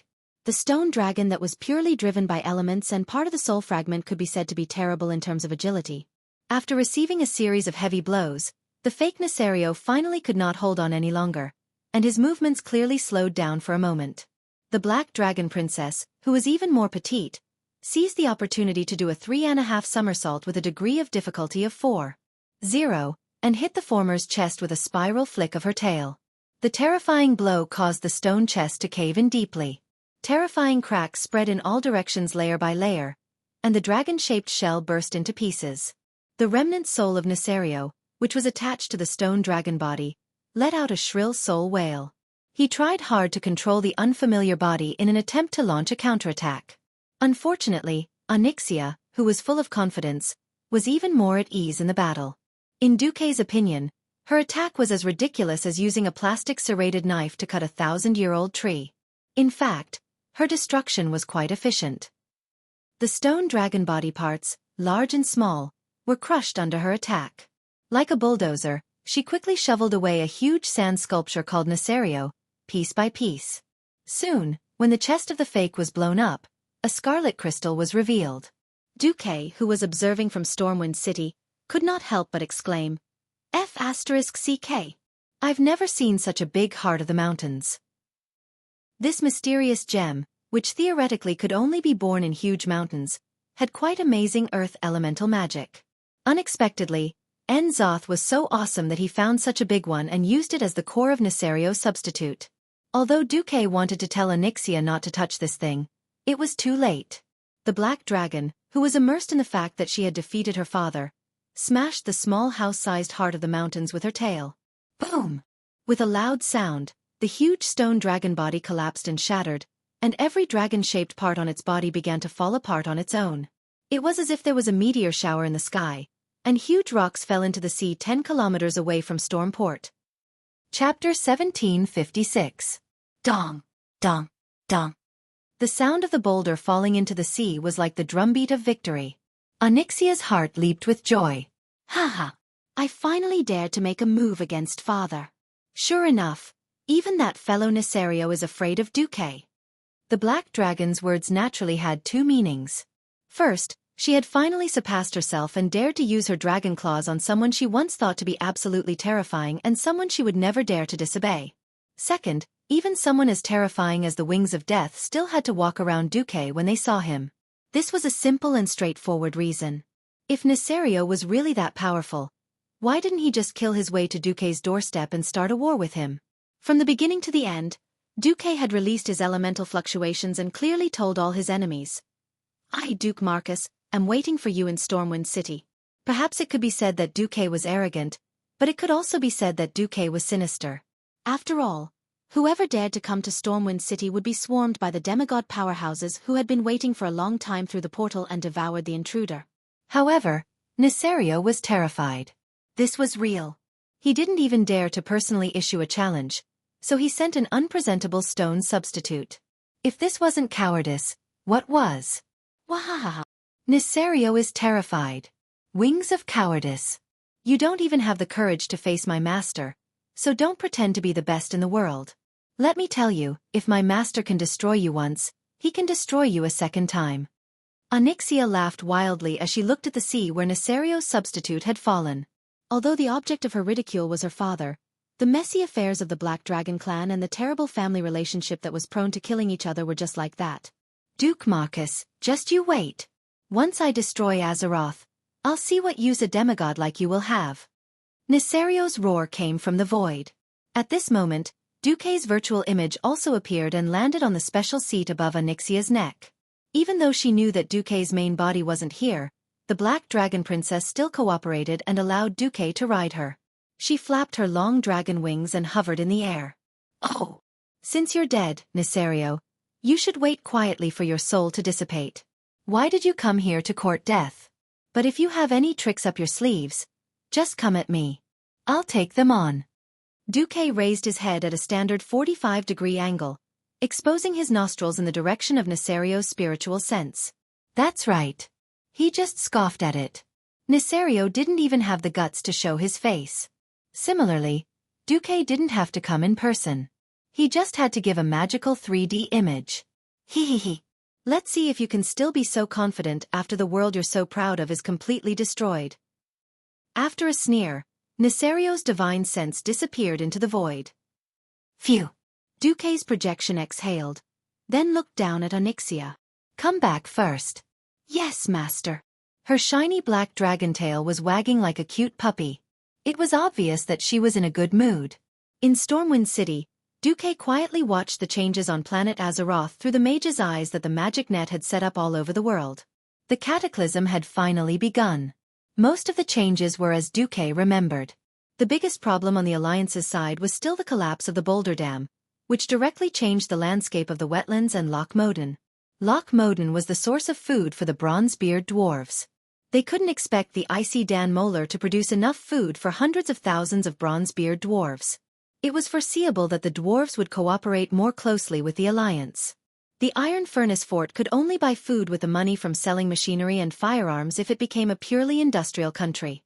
He didn't know whether to laugh or cry. Unfortunately, before the cataclysm happened, Xueqi couldn't say, "I have a premonition that the Boulder Dam will collapse, so you guys do new work in the wetlands in advance." After all, what if the fortifications in the wetlands collapsed as well? In one of the visual images, a huge pit appeared in the middle of Stranglethorn Vale, which turned into a large whirlpool. The technical term for it was a pit fissure. However, when Xueqi asked Kurtiras to develop the new capital in Booty Bay, he had already taken the cataclysm into account. Not only did he avoid this pit located in the northeast of the Garubashi Arena, but he also used 100,000 murlocs to build a giant breakwater in the shallow sea area west of Booty Bay. Once upon a time, the captains always complained that they needed to go around the huge breakwater to enter this port, which had been renamed from Booty Bay to Proudmoore City. Now, none of them said a word. In fact, Nesario, who had been instigated by Zoth, could not have done such terrifying damage alone. However, he had brought the 4 major elemental realms closer to Azeroth, which was the fatal part. Even if the will of the planet Azeroth recovered, it would not be able to stop the turbulence caused by the elemental disorder.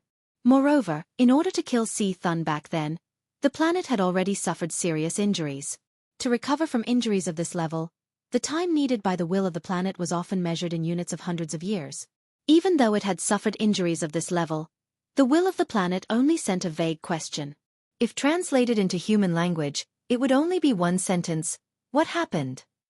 Zoth activated the Wings of Death, Nesario, and brought the 4 major elemental realms closer to the main plane. However, I think we can solve it ourselves. This was how Xueqi replied to the will of the planet. "I'll leave it to you." That was what Azeroth said. Xueqi knew that this was a form of trust and a promise. As long as he dealt with Nesario this time and did things properly, the reward in the future would definitely be beyond his expectations. On this side, because they had taken the most thorough precautions, the losses of the Alliance could be said to be very light. In terms of damage, it was not even as serious as the disaster that Arthas led by the cataclysm that swept across the Lordaeron continent 15 years ago. After all, the evacuation work had been done in advance, and not many people had died. At present, it was estimated that the entire Alliance had only lost a few hundred people. In addition, most of the Alliance used reinforced concrete to build houses, and the houses that collapsed were all old wooden houses, which happened to be able to sell a wave of cement. The Iron Stove Fort was not a disaster area. The Stormwind industrial zone in the Elven Forest had avoided the possibility of a catastrophe when it was first established. It could be said that the industrial foundation of the Alliance was almost undamaged.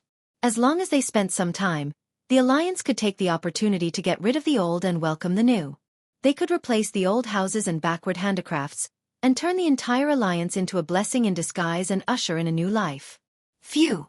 In the study, Xueqi let out a breath of turbid air. We finally made it through. Just as Xueqi sighed, he found that Onyxia had returned. Master, it seems that you haven't tamed a dragon for a long time, right? The black dragon's face was unusually flushed. Chapter 1757. Dragons that had been adjusted by the Titans could be said to be the perfect existence at the top of the food chain. Not only did they have high intelligence, but they could also control the elements and even transcend the mortal world. As a price, their fertility was greatly reduced. Frankly speaking, the ancestor dragon could really eat and give birth. Compared to their long lifespan, the dragon's estrus seemed very short. So when Xueqi saw Onyxia like this, his heart skipped a beat and he blurted out, "You're, in estrus?" The black dragon princess, who had long taken on the appearance of Countess Katrana, blushed even more, but she became hesitant. "No, it's just that today I finally broke through my inner demons and dared to fight my father. I feel very happy. I want to repay Master. Although I have no interest in taming dragons, if Master is happy, I will be happy too." Onyxia was always passive when it came to taming dragons because of her pride. Since she took the initiative to bring it up, Xueqi, who had nothing to do and was waiting to see the tribe suffer, readily followed her good advice. Seeing her lift the red lace skirt with black edges and reveal the battlesuit inside, Xueqi was dumbfounded. "You're wearing this to fight against your father?" "I feel that the thing you gave me will give me courage." "All right. F***CK, as long as you like it." Now that he was familiar with the route, Xueqi directly activated Dragon Cave Exploration Mode. This was a rare and hearty dragon taming ceremony. At this moment, the space around Xueqi suddenly distorted. At first, Xueqi did not care. He had set up a restriction a long time ago. Unless it was a specific target, if anyone dared to open a portal within 100 meters of him, the system elf would definitely pop up a warning and automatically activate magic to seal off the surrounding space. Since the alarm was not triggered at this time, the person coming must be on the safe whitelist. There were not many people on Xueqi's whitelist who could tear through space and kill their way here. Xueqi was having a good time and subconsciously thought that it was Jaina. When Xueqi saw that Red Dragon Queen Alexstrasza will arrive in 30 seconds, Xueqi was shocked. At this moment, even Onyxia noticed the spatial fluctuations in the room. "Damn, it's Alexstrasza!" Xueqi exclaimed. Normally, the Red Dragon Queen would never teleport so close to Xueqi. She must have something urgent. Alright, it just had to be stuck at the crucial point of Xueqi taming the dragon. Xueqi's life was at stake. Mook was on the verge of breaking down. His own wife, Aurelia, didn't even care about him, but he ran into Alexstrasza. This was like a scene where adultery was caught. No matter how fast he moved, there were still many traces that he couldn't clean up in time. The two of them couldn't help but silently say, "Don't ever get discovered," 100 times. Space was finally broken. The Queen's knee-high red boots were the first to step out. Before the humanoid Red Dragon Queen arrived, she could already hear her complaints. "Xueqi, what the hell are you doing? First, you tacitly allowed me to come in, then suddenly locked it? I've been very busy all these years. I wouldn't have come to you unless there was something important." What's that smell?" The Red Dragon Queen tilted her head. The two curved dragon horns on her head tilted to one side, looking a little silly. "No, nothing." Xueqi had already opened the window for ventilation. The Red Dragon Queen sniffed hard. She wasn't a shut-in dragon who had never been to human society. After just 3 seconds, she knew the truth of the matter. "Yo! I can't believe you, Xueqi. Actually used the current Earth Guardian dragon as a mating partner." Xueqi spat out a mouthful of blood. Onyxia was so embarrassed that she lowered her head, almost burying her face in between her two dragon peaks. The Red Dragon Queen 38 took small steps and circled around Xueqi and Onyxia, making comments like, "GG," from time to time. "This lady who is suspected to be the Red Dragon Queen Alexstrasza, please conduct yourself with dignity." Xueqi's face was dark, his forehead full of black lines. "I've always found it strange. How could the sinister and cunning Onyxia be completely tamed by you? So there's this kind of operation. So she got addicted to the game and really thought of herself as a woman. In the end, she developed a relationship with you that transcends species?" The female detective Formosa propped her chin up and made an irresponsible deduction. "You're filthy. Do you believe that I won't bring demigods of the weave to attack the dragon's slumber shrine?" Xueqi threatened. "No." The thick-skinned Queen 38 was resolute. "What the hell, can we even talk properly?" Xueqi was also furious. He might as well go all the way. He sat down and pulled the dragoness into his arms. His hands moved all over her, making a dragon roar. "Don't you want to see? I'll let you see enough." Xueqi was so shameless that Alexstrasza cowered. All right. The dragon's slumber shrine doesn't care about the private lives of giant dragons. There's a guy from the blue dragon side who fell in love with a well, and there's also a guy who's infatuated with a soul doctor. It's not unusual for a female dragon to fall in love with a demigod. As she said this, Onyxia, who was in Xueqi's arms, visibly relaxed. "Let's get down to business." Xueqi quickly changed the topic. At this moment, the slightly off-track dragon queen suddenly realized something and exclaimed, "Ah, I almost forgot about business. I just felt the soul fluctuations of the ancestor dragon's father, Galakran, in the soul of Neserio's substitute." Galakran. This name was very unfamiliar to Xueqi. However, every player who had been in the Dragonbone Waste would be puzzled by the exaggerated dragon bones in the Dragonbone Waste. When Alexstrasza finished explaining the story to Xueqi, Xueqi muttered to himself. Needless to say, Nzotha's train of thought was really ingenious. He could even come up with such an awesome idea. Speaking of which, Galakrin had been dead for 25,000 years, but he could still extract vitality factors. This made Xueqi speechless. Now, Xueqi was really a little worried. If the reborn Nesario also had the ability to devour living dragons and strengthen himself, that would not be good. After all, he could choke that guy to death by throwing a big stone last time. This time, Nesario was already dead. Not to mention choking him, even if he used a stone to replace his heart, he would still be alive and kicking. Damn it, Xueqi. This was a little tricky. Xueqi, I don't know why, but I have an ominous feeling this time. Back then, the four of us could have worked together to deal with Nesario. Now that he has been resurrected by Nzoth, he must be even more terrifying. And he has Galakrin's ability. If you don't help me, I really don't have any confidence. Alexstrasza showed a rare timid look. Chapter 1758. Onyxia had been too ashamed to face her senior, Alexstrasza. Now, it was the Red Dragon Queen who had lowered her head. Xueqi could understand what she was thinking. The 5 dragon aspects were like brothers and sisters. Not only were they brothers and sisters from the progenitor dragons, but they were also companions who had been blessed by the Titans to become higher-level dragons. Killing Neltharion once was already an unbearable torment. Now, not only did he have to suffer a second time, he also had to face the nightmare of Galakrin. If it was Duke Ku, he would probably go crazy from the endless entanglement of ill-fated karma. More importantly, Xueqi knew the fate of the original dragon aspects. At the time of the cataclysm, it was Nozdormu's turn to die. What was even more cruel was that not only did Xueqi know, but Nozdormu himself also knew. It was as if he had an incurable disease, yet he still had to remain silent and walk step by step to the end, waiting for his destruction. It was definitely not a good feeling.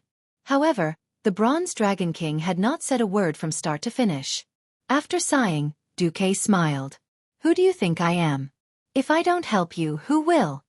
Suddenly, even Alexstrasza's eyes became misty. Yes. When did it start? It seemed that Xueqi had saved her in order to fight against the tribe. She had always tried her best to help Xueqi. Alexstrasza might have been able to maintain a sense of superiority in the beginning. As Xueqi's strength rose like a rocket, Xueqi, who had seemed insignificant in the past, became the new guardian and savior of Azeroth. When the dragon aspects fell, it was Xueqi who came to the rescue. When Otter's guardian died, it was Xueqi who appeared and held the fort. Since the beginning of the Dark Portal, Xueqi had appeared almost every time there was a crisis to save the world. Whether she was willing to admit it or not, Xueqi and his forces had become an important part of Azeroth's survival. Even though she knew that Xueqi was doing this to help himself, Alexstrasza still felt a surge of warmth when she heard such a firm and unhesitant promise. Thank you. You're welcome. Xueqi nodded lightly. As if her brain had gone haywire, Alexstrasza suddenly asked, You really don't need to thank me? Like having sex with you once like Onyxia? Pfft. Dumuk sputtered out. Onyxia just wanted to find a hole to hide in. Forget it. Xueqi felt a headache coming on. Things like taming dragon were only interesting when it came to specific targets. If it was a challenge of this nature, then forget it. To avoid any awkwardness in the future. After all, whether or not Alexstrasza understood human emotions was another question. The queen put her hands on her waist and looked left and right. Actually, I feel that my elf form is more in line with human aesthetics. What, you don't like it? No. That's not the problem. Xueqi's balls continued to ache faintly. After talking for a long time, Xueqi finally understood that Alexstrasza was lacking a brain. If he really ****ed her, he reckoned that Xueqi would not feel any sense of accomplishment. Speaking of which, when do you think we should make a move on Nesario? Xueqi pondered for a moment. Now Nzoth and Nesario are thinking of a way to completely connect the world of Azeroth with the 4 elemental realms. This will certainly cause unrest in the main Azeroth plane, but it's also an opportunity to strengthen the planet. In my opinion, it's more appropriate to wait for the overlapping spatial structure to stabilize before launching a fierce attack. I see. How long do we have to wait? According to the current progress of the spatial fusion, about 3 months should be enough. At the latest, no more than half a year. 3 months was a very delicate period of time. As a long-term plan, it was undoubtedly too short. However, it was more than enough to ferment certain events. History had unknowingly taken a turn. In the original history, at this point in time, William had long been driven crazy by the near collapse of the economy. William was an excellent warrior, but he was not a king who understood economics. Therefore, William was very irritable at this time, and the ghost wolf's personality began to gain the upper hand. In this life with Xueqi, although the economic lifeline of Stormwind was almost entirely in the hands of the Marcus family, as long as Xueqi and William did not oppose each other, Stormwind's economy could be said to be under a lot of pressure, but it was still quite healthy overall. In particular, Xueqi had made economic transformation and various disaster relief plans in response to the cataclysm. In addition, from the end of the crusade against the Lich King to the occurrence of the cataclysm, there were a few extra months of buffer time. This caused the entire economic system of the Alliance, including Stormwind, to undergo a slight sharp turn. However, there was still a long way to go before it overturned or even collapsed. Xueqi was too outstanding. He was so outstanding that even though William did not have a good relationship with Xueqi, he still unconditionally handed over the country's economy to Xueqi. This allowed William to focus on training the army of Stormwind.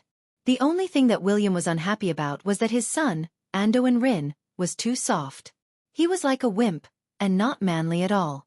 He did not know that his son would become the famous, dirty shepherd in the future. He would always believe in Brother Spring and resurrect hundreds of Alliance soldiers on the spot. At this moment, this irritable father was extremely troubled. Unfortunately, because Xueqi had intervened in the Van Cleve incident and settled things with Onyxia, William's queen, Tiffany Alien, was still alive in this life. To some extent, she had become little Anduin's protective umbrella. William, who was helpless against his queen, kicked little Anduin to the Bronzebeard brothers, hoping that Magni could teach him to become a great warrior. Xueqi had vaguely mentioned that he sensed little Anduin had other talents. But William was very stubborn at certain times. My father is a warrior. I am a warrior. Uncle Anduin Lothar is a warrior. Little Anduin must be a warrior too. Since William said so, what else could Xueqi do? Abduct little Anduin, turn around, and groom him into a dirty shepherd before returning him to William? William would probably fight him to the death. Hence, little Anduin had already been thrown to Magni's side before the cataclysm. Magni was especially surprised by Anduin's arrival. He had not enjoyed the joy of family life for too long. Both of his younger brothers were busy. One was guarding the northern borderline and dealing with the aftermath, and the other was obsessed with archaeology after dealing with the Lich King. His beloved only daughter had long fallen out with him. Magni treated Anduin like his own son.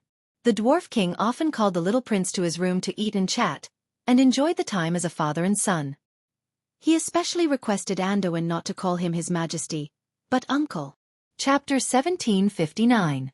Xueqi knew it through cheating as a transmigrator, but Magni knew what little Anduin was more suitable to do through pure communication. He didn't agree with William's plan to train Anduin into a warrior because Anduin didn't want to be one at all. In fact, he was more suited to be a priest than a warrior.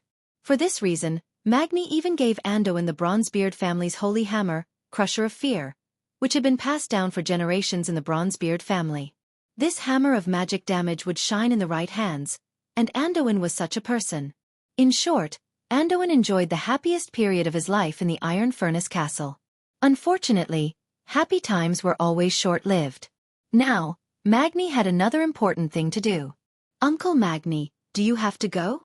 Little Anduin looked reluctant after knowing Magni's plan. Anduin, you will eventually inherit your father's legacy and become the king of Stormwind. Your life and soul, from the day you were born with the surname Urin, no longer belong to you, but to the people of Stormwind. This is the glory of being a king, and also the duty of a king. Anduin didn't really understand, but he nodded obediently.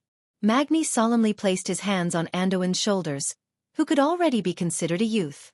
Only I can walk my path. I am walking for all the dwarves.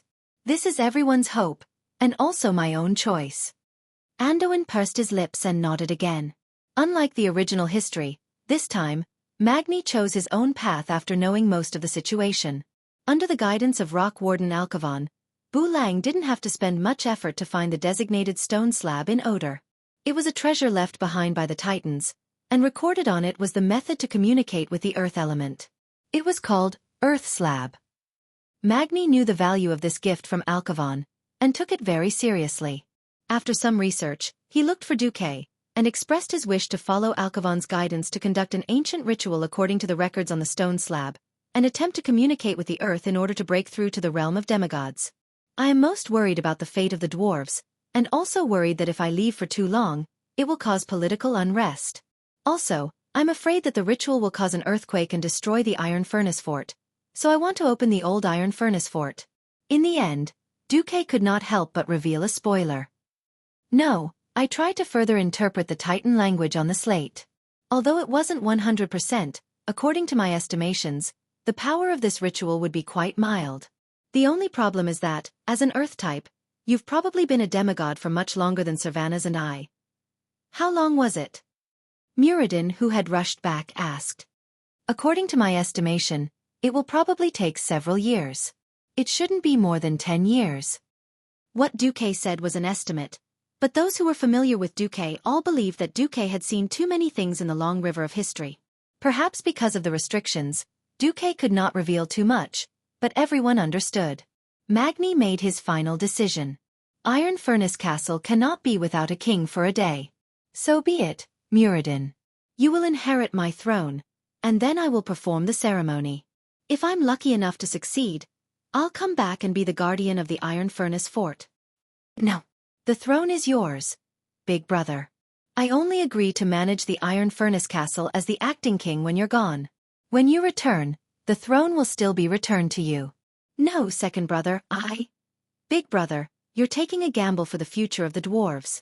Do you want me to bear the stigma of stealing the throne of heroes? Muradin roared with great agitation.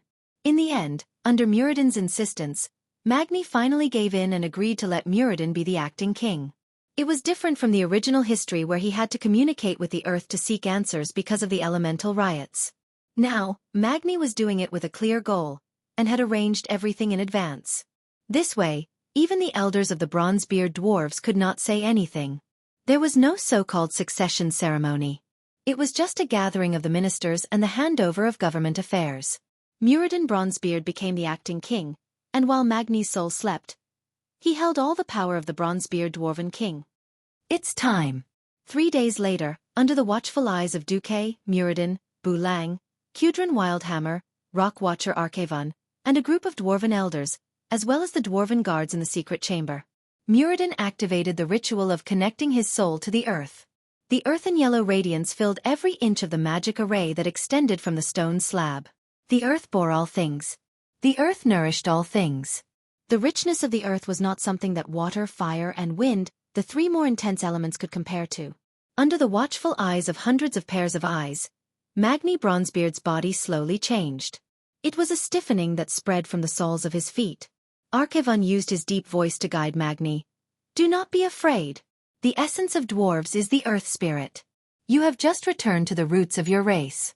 Slow down your breathing, and let yourself become a part of the earth once again. Release your will, and slowly search for your self-worth in the earth. When you find your answer in the embrace of Mother Earth, that will be the day you become a demigod. Magni's body had crystallized. In less than 5 minutes, from his feet to his waist, then to his chest, neck, limbs, and finally even his head had turned into diamonds. It looked like Magni had completely lost his breath, and had become a diamond man. If they didn't know better, they would probably think that Magni was already dead.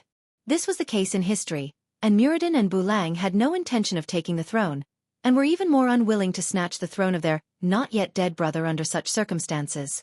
This caused the Bronzebeard dwarves to fall into great chaos. With Xueqi as a witness and Arkavan's guidance, everything became logical. Muradin bowed deeply to Xueqi. I'll leave the magical protection to you. Xueqi bowed deeply in return. Leave it to me. After Xueqi spent an hour to complete a demigod-level magical protection circle, he connected it to the magic net and monitored it at all times. A team of 100 dwarven secret room guards were stationed around the magic circle. In the next few years, they would take turns to guard their king's surroundings, until Magni returned after stepping into the divine realm, or to witness Magni's true eternal death.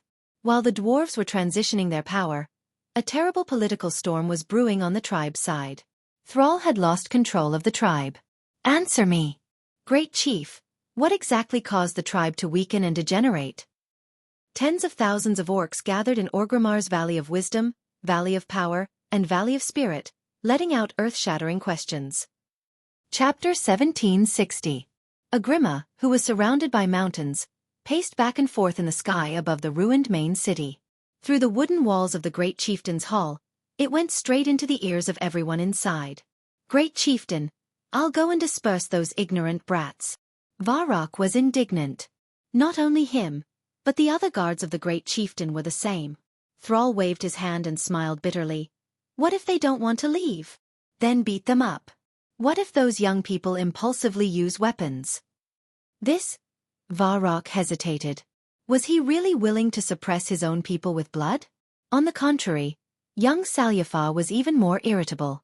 Although he was already a Death Knight, he was still deeply trusted by the Great Chieftain. After the return of the Sun King, Anastrian stepped down as the leader of the Forsaken, and now Dranos Salyafar became the leader of the Forsaken as a Death Knight. Dranos waved his arms vigorously. Those scum, if I wasn't already dead, I'd go to the gate and put up a flag. If they have the ability, come to Makara.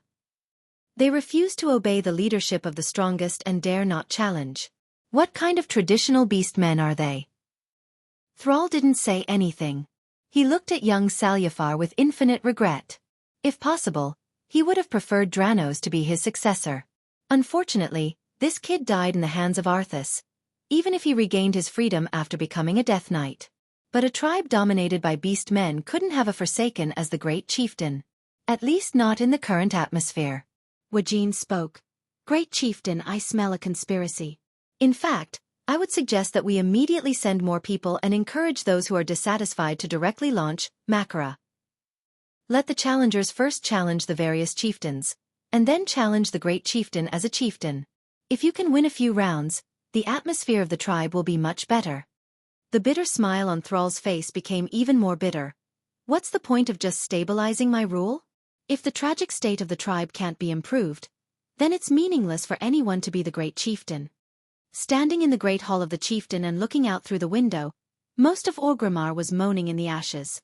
Even though Thrall had used his power to suppress all the violent fire elementals, more and more scattered fire elementals still managed to invade Orgrimmar during the elemental disaster, bringing even more destruction to Orgrimmar. By the time Varrock and the other Horde bandits had killed all the Twilight Believers, half of Orgrimmar had been destroyed. What made the tribe leaders even more depressed was that the entire territory of the tribe had been hit by the elemental disaster, and even more serious, the cataclysm. The Nushui River, which separated Duroder and the Barren Land, swelled due to tectonic movements and flooded a large area in the central and western part of Duroder. It became the Nushui River Basin, which was divided by crisscrossed pools. A terrifying trail of lava cut through the Barren Lands from the northwest to the southeast. Now that place was called Great Rift Valley. The southwest of the Stoneclaw Mountain area was originally under the control of the tribe. A sudden volcanic eruption completely destroyed an important town there, and more than 5,000 people lost their lives. Now, it had been renamed Coal Valley. The Thousand Needles and the Flashing Plains were flooded. At least, most of the areas in the Thousand Needles were controlled by the tribe. Those were the simple losses from the disaster. What happened next was the real headache. The Desolate Land, which was conquered by the traditional orcs who migrated from Golan and Nagrand. The originally barren wilderness was gradually brought under the jurisdiction of the tribe. Even if Gruul didn't listen to orders, it was still under the control of the tribe. The cataclysm changed the landscape there, and a new green basin was born in the center of the Desolate Land. The unexplainable crustal changes and the transfer of life energy made the barren land there suddenly green. The trees inside grew wildly. This attracted the attention of the Cenarian Circle. The Night Elf Druids of Fandral Staghelm and the Tauren of Thunder Bluff both chose to settle there, which undoubtedly increased the territorial conflict. In turn, because Thrall sought to solve the problem through dialogue, this angered Gruul. The demigod Behemoth was extremely irritable. He felt that his dignity had been insulted. On the other hand, Thrall's protest against the alliance was met with difficulties. Duque had indeed sent a stern inquiry to Darnassus, asking why Fandral led the army into the territory of the tribe without the approval of the alliance. Fandral was a member of the Cenarian Circle and prided himself on his status. He believed that all forests and green lands should be under the jurisdiction of the Cenarian Circle, especially the new green lands. Thus, he flatly refused the Alliance's mediation. But could things like identity and race be so easily separated? They were druids, yes, but the problem was that they were night elves first, and then druids. Tyrande almost went crazy with anger. If you're not a night elf, you don't have to look to the Alliance for support. Tyrande was also angry. This undoubtedly deepened the existing conflict between the Alliance and the tribe. After all, in Northren's northern expedition, the tribe had lost more than 250,000 troops. However, because the tribe had retreated before they attacked the Icecrown Fortress, they didn't get any benefits from the Icecrown Fortress. The radical beast men, led by Gurus, felt that the tribe had paid a huge sacrifice for nothing. This was unreasonable, and strongly demanded that the Northwind Tundra of Northrend be part of the tribe's territory. Xueqi didn't express his opinion on this. This time, it was Kalego's turn. As the new Dragon King of the Blue Dragons, Kalegos might be a scumbag, but he wasn't careless when it came to the interests of the tribe. He directly announced that the Northwind Tundra had been the hunting ground of the Blue Dragon since ancient times, and that the Warsong Beastman deserved to be slaughtered by Maligo subordinates. If the tribe intended to occupy the Northwind Tundra, it would be seen as a declaration of war against the Blue Dragons.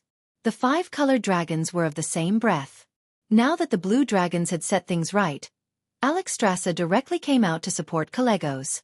She also announced to the tribe that if the tribe wanted to occupy the Northwind Tundra, the Dragon Slumber Temple would not sit idly by. This time, Gurus was completely deflated. He shamelessly asked Thrall to ask Xueqi for the Grizzly Hills. In the end, before they could even negotiate with the Alliance, Thrall rejected him. The attack on the Grizzly Hills was basically handled by the main force of Stormwind, led by Varian.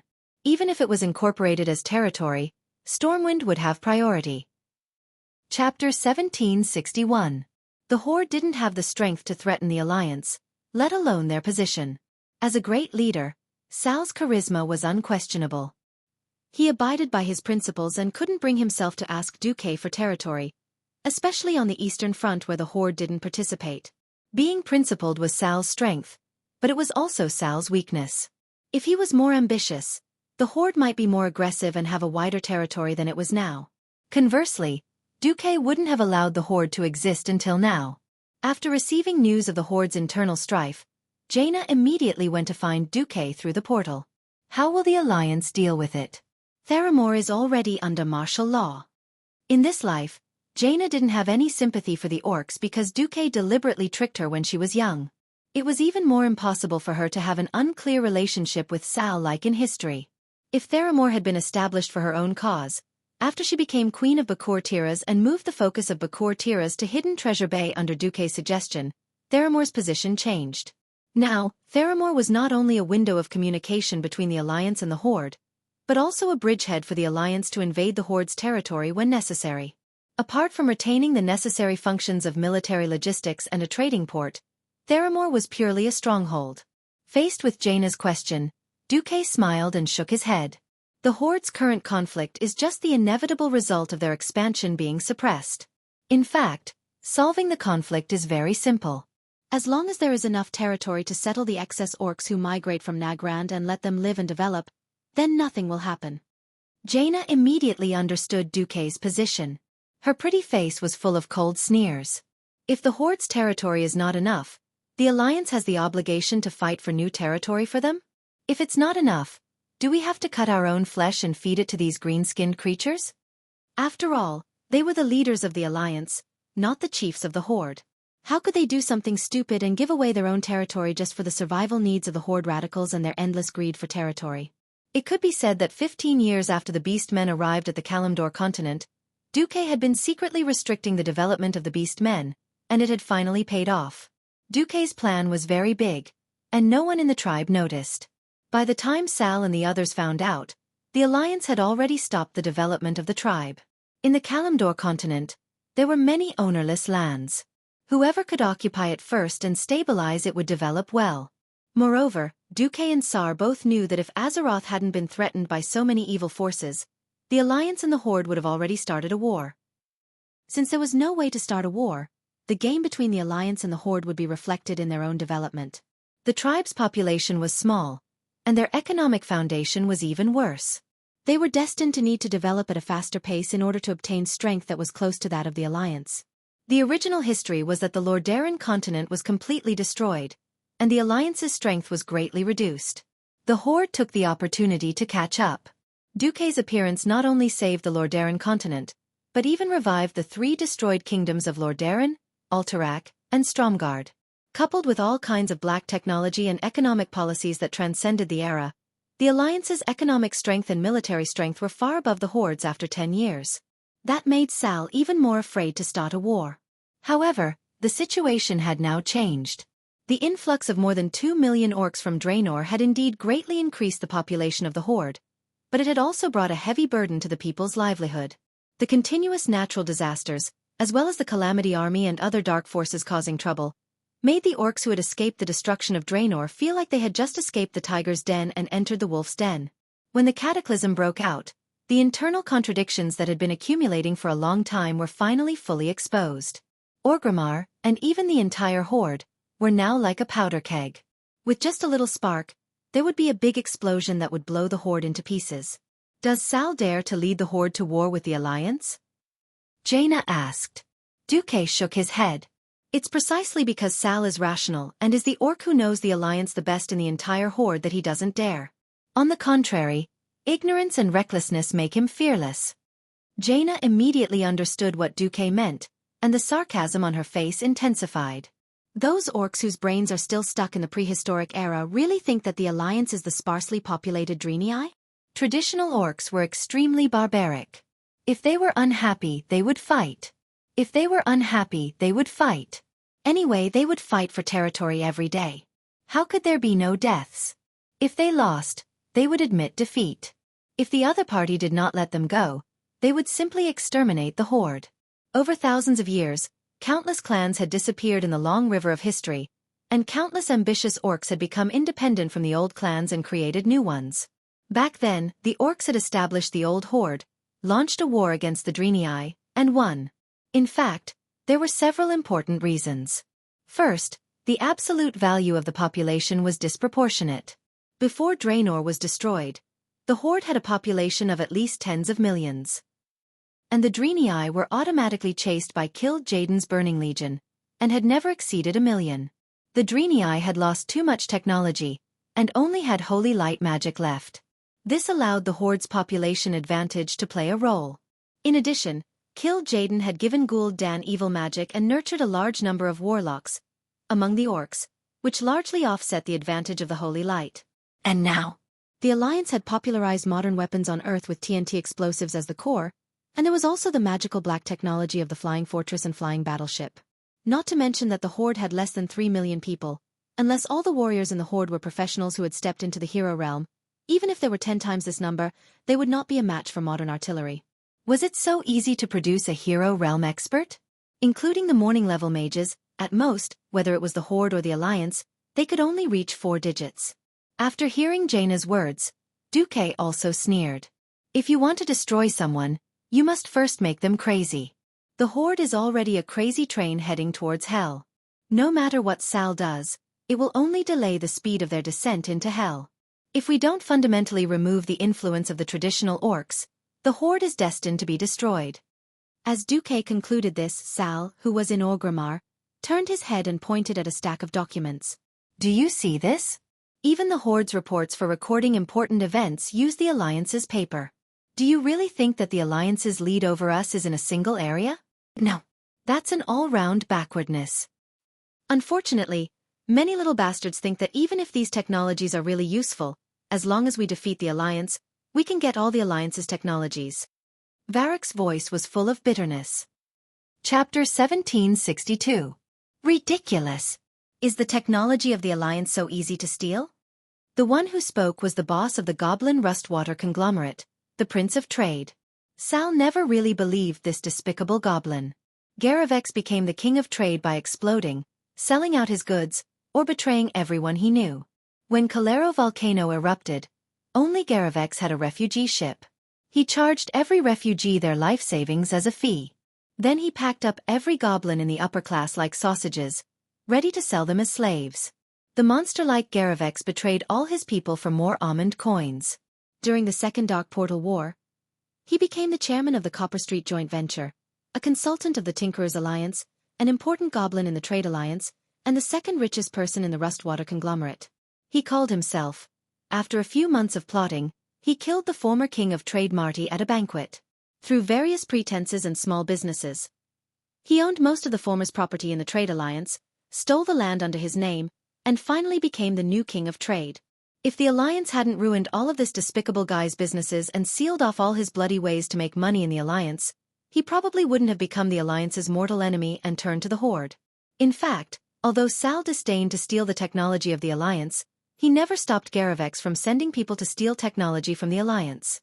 Unfortunately, corpses hung from the walls of the Alliance's factories and research institutes from time to time, as well as Garavex's temper every once in a while, proved that the Goblin leader's plans had failed again and again. Xueqi had set up the magic net in every new technology research and development center and every major factory in the Alliance.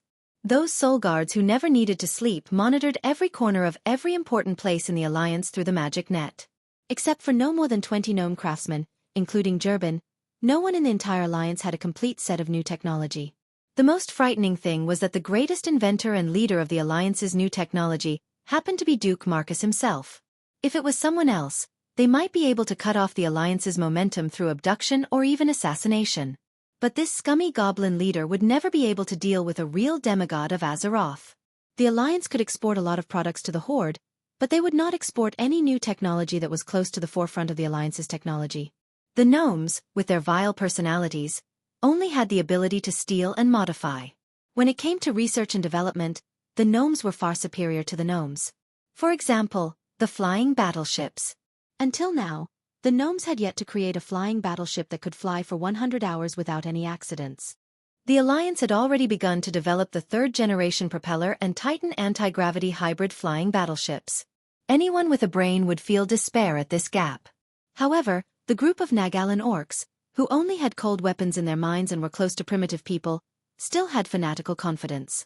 They firmly believed that if there was anything that one person couldn't solve, it could definitely be solved with 10,000 people. If they couldn't win, it was only because they didn't have enough determination and not enough people had died. Of course, in theory, once they started a war with the Alliance, as long as they used up the Alliance's ammunition with human lives, they could drag the Alliance into hand-to-hand combat, which the Beastmen were best at. But was this possible? Coincidentally, at this critical juncture, the traditional orcs, who were the mainstream of the tribe, issued the strongest voice of resistance so far. If they didn't do anything, this sound would soon become the only melody in the tribe. Sal felt a sense of sorrow that suffocated him. At this moment, a messenger came, followed by a group of soldiers, each soldier holding a thick stack of report envelopes in his hand. Each envelope was marked with a blood-colored feather that represented urgency. Sal's heart sank. The changes in geological conditions that had occurred in various places due to the catastrophe were the results of the Wyvern Scouts' inspections. And these reports were the tribe's losses. Even if he didn't want to think about it, he knew that this was only the first wave. Put it down.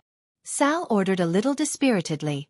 Sal, Wajin, and even Varrock sat down together and read each report as quickly as possible. They marked the losses on the sand table map of the chieftain's hall. After half a day, the result was shocking.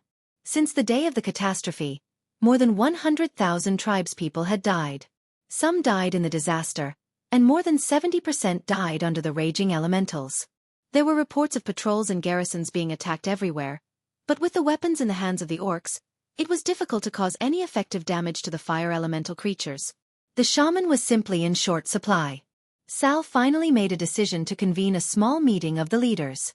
The participants included the troll leader Wajin, the Tauren chief Kane, the forgotten leader Dranish, the prince of trade Garavix, Sal's advisor, the old orc warrior Eitrig, and Gurra's Hellscream. I think everyone knows what has happened to the tribe recently. Sal opened the meeting first. Gurras crossed his arms over his chest, his face full of displeasure. I know. The territory we conquered in the north was shamelessly stolen. The Alliance refused to share the spoils of war with the tribe. And the damn black lizard Nesario, because of his personal hatred with the Dragon Guardian and the Alliance, launched a revenge on the entire planet, implicating the tribe. Wajin couldn't help but say, "Young man, don't talk nonsense. The evil ancient gods have never stopped conspiring to destroy the world. Whether there is an alliance or not in this world, it will still." Sal interrupted the troll chief. "Forget it, Wajin, we have more important things to deal with." Dworkin gave Garush a death stare and finally fell silent. Garrus snorted coldly and didn't even look at Wajin. Their behavior gave Sal a big headache. However, Sal forcefully pulled the topic back. "The serious problem we are facing now cannot be solved by swords and axes alone. The earthquake shook every piece of land, and the elemental creatures wreaked havoc in the countryside. I heard our planet Azeroth screaming in pain. If we don't solve this worldwide disaster, not to mention the Alliance tribe, all the creatures on this planet will be finished." This topic was so heavy that even someone as arrogant as Garrush fell silent. Sal continued, "My spies have just received news that Magni Bronzebeard, the Bronzebeard king of the Iron Furnace Fort, decisively turned himself into a diamond man through the earth slate in order to pursue the power of a demigod. I think it is time for the tribe to make sacrifices and concessions." Chapter 1763. Sacrifice and concessions? Almost as soon as they heard these two words, Cain and Wajin jumped up. "Great Chieftain, wait! Great Chieftain, you can't be!" Sal waved his hand. "Don't get excited, sit down." His fierce order forced the two chieftains to sit down obediently. In the conference room, everyone pricked up their ears. "Yes, I am indeed going to follow Magni Bronzebeard's example and pursue the power of a demigod. In fact, my strength has long reached a bottleneck. As long as I take advantage of the time when the will of Azeroth asks for help to fight, I still have a good chance of success. Think about it, a real demigod, what that means to the tribe." Cain and Wajin were all silent. The tribe was suppressed by the Alliance, of course, because of the economy, technology and military fields. The key was the lack of high-end combat power. Gruul, the king of Golan, could not be a match for the demigods of the Alliance. After all, Gruul was only a demigod, not a real demigod. If the Alliance and the tribe fought, Gruul would never be able to hold on, and he would run away or change sides in minutes. If the tribe could have a real demigod, at least in terms of high-end combat power, it would be possible to compete with the Alliance. Even if they could not be on an equal footing with the Alliance, they would at least have the power to resist. Everyone knew that Sal was very strong. Perhaps he was not the strongest warrior, nor was he the strongest mage, but in terms of overall combat power, he was one of the best in the tribe. He had not been able to be promoted to a demigod, and he was also dragged down by the tribe's chores. Sal had no distractions and focused on becoming a demigod. With the will of Azeroth asking for help everywhere, there was a good chance for Sal to pass. Timing was something that could not be missed in minutes. Sal was a dual shaman of enhancement and elemental attributes. If he became a demigod, it would also be very helpful in suppressing the elemental disaster of Azeroth. In addition, the wise Wajin also thought that if for this reason, Sal stepped down from the position of the chieftain of the tribe, it would also be politically a step back. Not only could it avoid the difficulties and accusations of the traditional orcs against Sal, but it could also let the mainstream traditional young orcs try. If it didn't work out, Sal, who had become a demigod, could still come back to preside over the situation. Just like Duke Marcus, the leader of the Alliance, Duque had disappeared more than once, but as long as there was an effective ruling team, the Alliance would not fall into chaos. When he returned as a demigod and regained control of the Alliance with the aura of a king, the Alliance soared again and again. So Sal becoming a demigod was definitely beneficial to the tribe. Now came the problem. If Sal wanted to advance, it would definitely take a long time. Leaving a power vacuum was the stupidest thing to do. Then, who would be suitable to be the next great chieftain? Woken swept his gaze across the audience and suddenly thought of a terrible possibility. Wajin hurriedly asked, "Great Chief, what are you going to do?" "Although our world is collapsing every day, and we've evacuated most of our people there are still 2/3 of Nagrand left. I plan to use the dark portal to return to Nagrand and ask my grandmother, who refuses to leave Nagrand, and the elementals there for help." "How long?" Cain asked. "A few weeks, a few months, or even a year. I don't know how long an elemental demigod would need. After all, this is a completely unknown field. After all, as far as I know, several demigods in the Alliance are promoted at different times." The air was once again filled with silence. The tribe cannot be without a leader for a day. Sal emphasized, Since everyone has no objection to me going to the demigod position, then let's discuss it. Who is the most suitable to be the next great chief of the tribe? Although it was a discussion and recommendation, it was actually the art of politics. The tribe was first established by the orcs, and at this moment, the largest force in the entire tribe was still the orcs. Whether it was population, combat power, or political influence, the orcs had an absolute advantage. In this political situation, Sal actually had no choice. After a few hypocritical excuses, Thrall finally appointed Gurus Hellscream as the next great chieftain. Gurus, I'll leave the tribe to you. Unfortunately, because your battle record is not too impressive, I hope that you can launch a Makegara after I announce my abdication, so that all the chiefs who are interested in the position of the great chief can challenge you fairly. I am deeply honored. Great chieftain, I bet on the name of Gurus Hellscream that I will not lose to any orc in Makara. The chiefs of the other races all noticed that Garush only mentioned the beast men. Sal patted Gurus on the shoulder and sighed in his heart. He also knew that Garush was too impulsive and was not a suitable great chieftain. However, he represented the traditional faction, the largest force among the orcs. Secondly, among the younger generation, there was really no other candidate other than him. It was like picking the tallest person among the shortest. It was like trying everything in a desperate situation. Sal was still worried and instructed, I know you are not ready to be a great chief, but I think Wajin, Kane, and Eitrig will give you a lot of useful advice. Garush interrupted Thrall. No, I think I am ready. Moreover, no matter how many suggestions there are, isn't the final decision still made by the great chief himself? I think I have the vision to lead the tribe to prosperity. Sal choked on the spot, and even the corners of his eyes twitched. In the end, thousands of words turned into a long sigh, and he lamented in his heart, as long as Gurus doesn't destroy the tribe. This was helplessness, and it was almost the only choice in a desperate situation. Without saying anything more, Sal patted Garush's shoulder hard, which could be considered a form of encouragement. The news of Sal's resignation as great chief was also sent to Duque's desk at once. Everyone knew that the so-called Michaela was just a formality. Among the tribe's peers, no one would be able to defeat Gurus. Without waiting for Duque to be nervous, the other alliance leaders quickly made a proposal. An online throne meeting was immediately held. They were all old faces, and the only difference was that Muradin replaced his elder brother and appeared in the illusory projection. What do you think about Gurus Hellscream becoming the new great chief of the tribe? Duque asked. What the hell?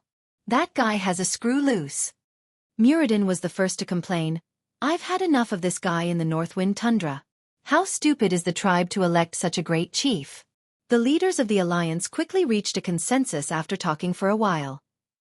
Well, since everyone is of the same opinion, from the day Sal entered the Dark Portal, the alliance will officially launch a cold war against the tribe.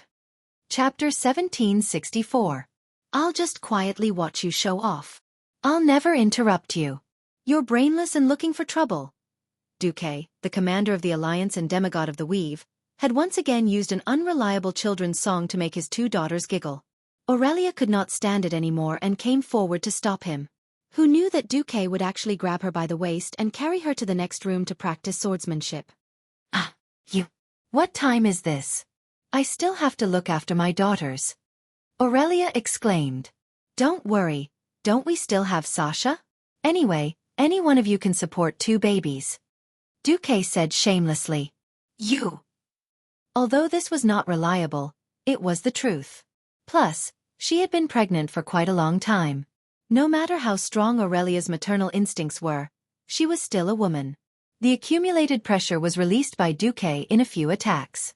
Soon, the Windrunner sisters found that Duque was in a particularly good mood. It was rare that he would not let go of them. Obviously, the tribe has changed to a chief who is against the alliance. Why do I feel that you're in a good mood? Sasha asked. Haha.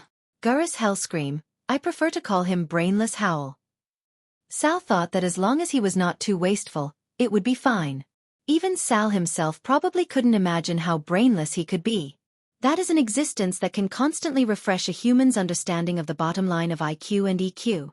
Duque held the Windrunner sisters, but let out a smug sneer.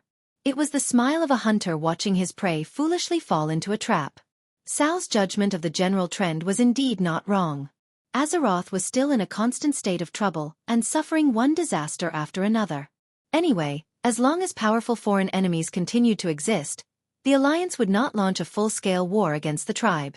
Even if Gurus only had 5 points of intelligence, as long as he was willing to listen to the advice of Wajin and the others, he would fight for benefits and living space for the tribe through friction and confrontation. His reckless and arrogant personality was the best cover.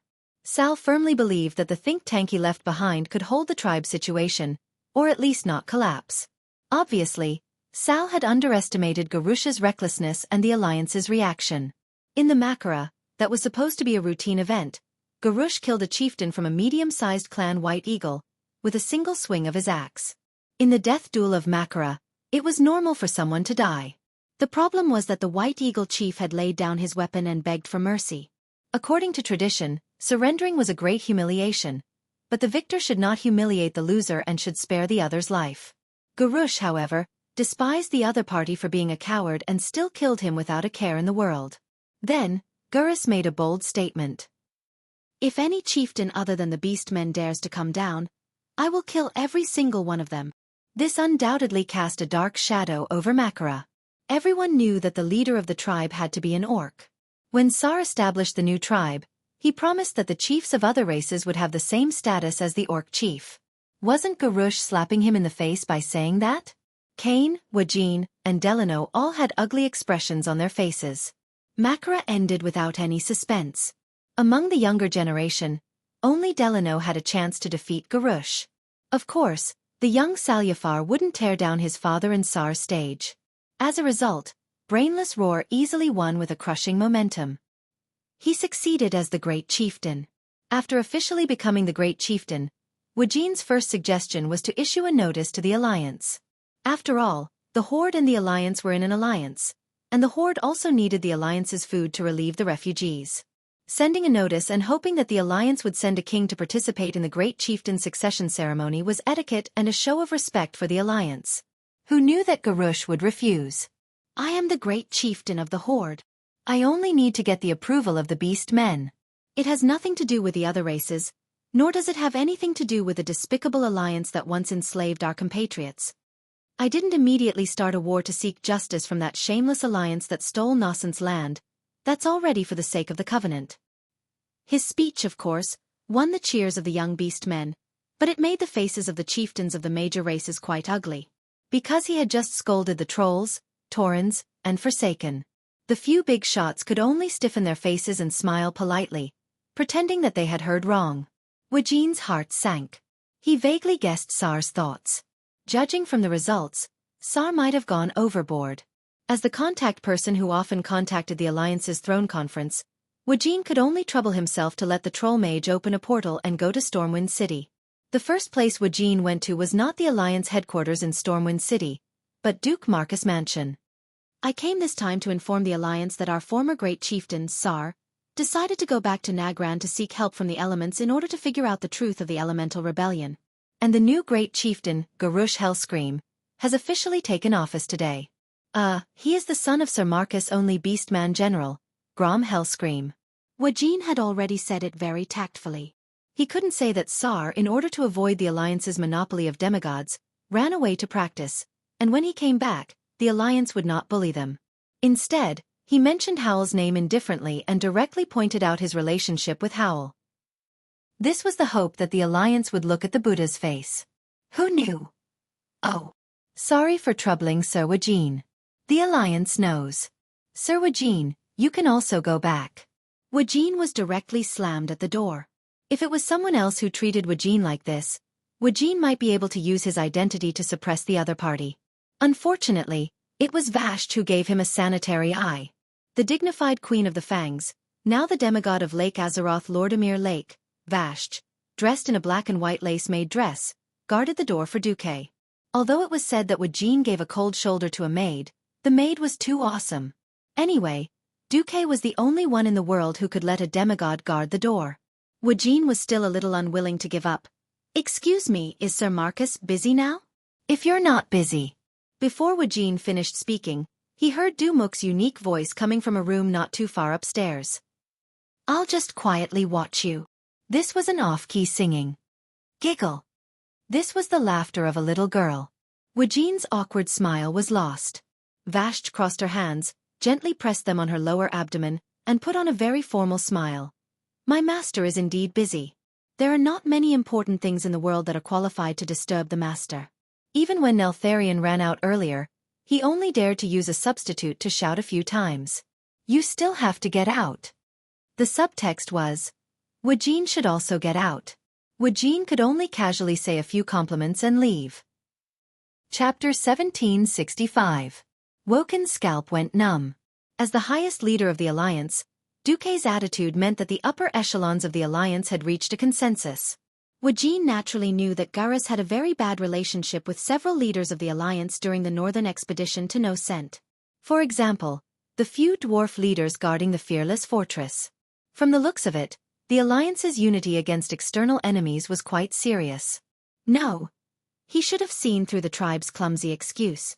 It was clearly the Alliance who had already informed them that it was the Death Dragon Nesario who had come out to cause trouble, yet Thrall still used the excuse of confirming the elemental insurrection to abdicate. But when Wajin came, he really couldn't do anything.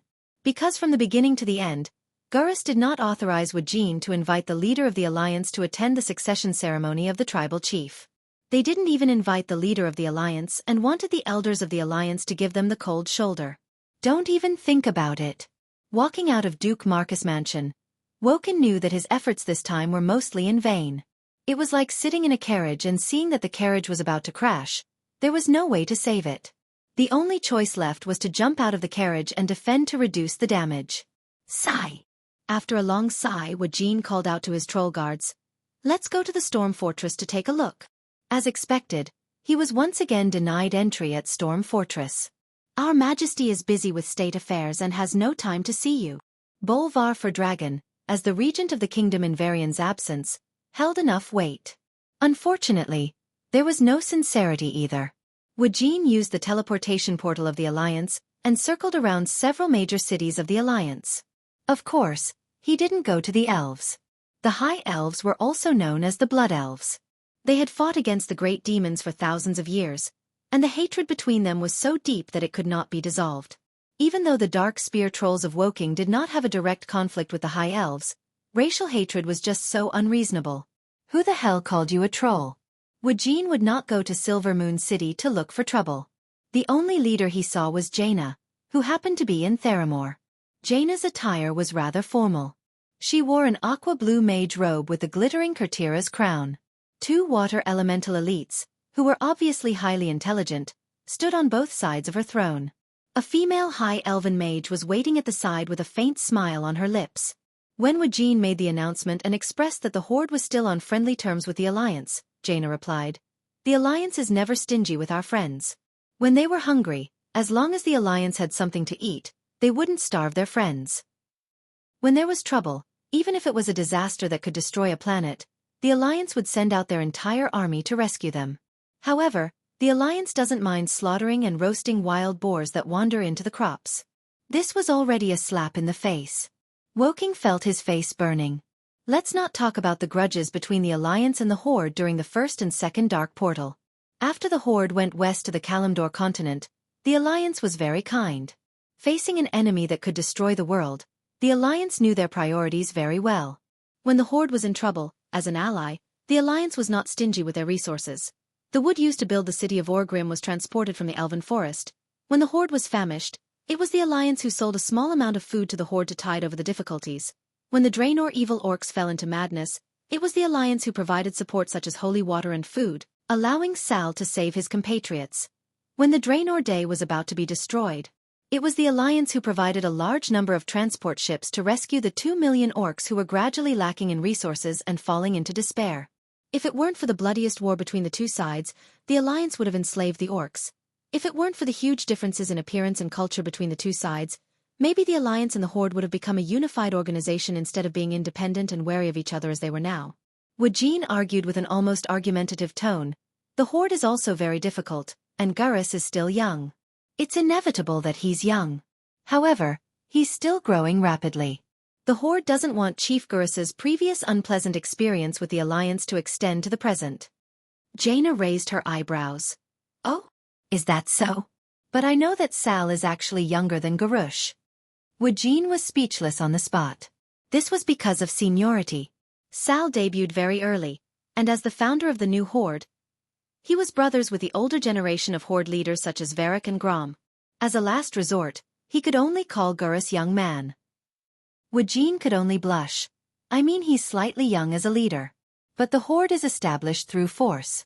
As the winner of Makara, it's glorious for him to become the Horde's great chief. The Alliance doesn't care who the Horde's great chief is. That's our attitude. If we can talk, we talk. If we don't want to talk, we don't have to talk. Anyway, the Alliance will continue to implement the trade contract signed with the Horde until the contract expires, or the Horde unilaterally tears up the contract. After saying that, Jaina waved her hand. I still have official business to deal with, I won't see you out. Without waiting for Wajin to say anything else, she flashed away and left the living room. This was Jaina's Mage Tower, and Jaina could freely travel to any place in the Mage Tower. Wajin left Jaina's Mage Tower. He took the opportunity to observe Theramore. He was shocked to find that the Alliance had begun to unabashedly prepare for war. Civilians were lining up to evacuate Theramore by boat, and a layer of armor-like things were being added to the strengthened walls. More anti-aircraft cannons were being installed on the walls. The only thing that made Wajin feel a little lucky was that he didn't see any heavy cannons. Most of the cannons installed by the Alliance were fast-firing, not large-caliber heavy cannons. This meant that the Alliance was guarding against the Horde's possible human wave tactics. But they had no intention of attacking. Because to blow up Orgrimmar's walls strengthened by multiple layers of magic arrays, heavy cannons of more than 200 millimeters were necessary. Wajin still couldn't relax. With the mobilization and transportation capabilities of the Alliance would be able to transport the largest artillery to Duroder within a week even without the use of the teleportation portal. Damn it, the Alliance's reaction is more intense than I thought. This was the Alliance's deterrence and warning.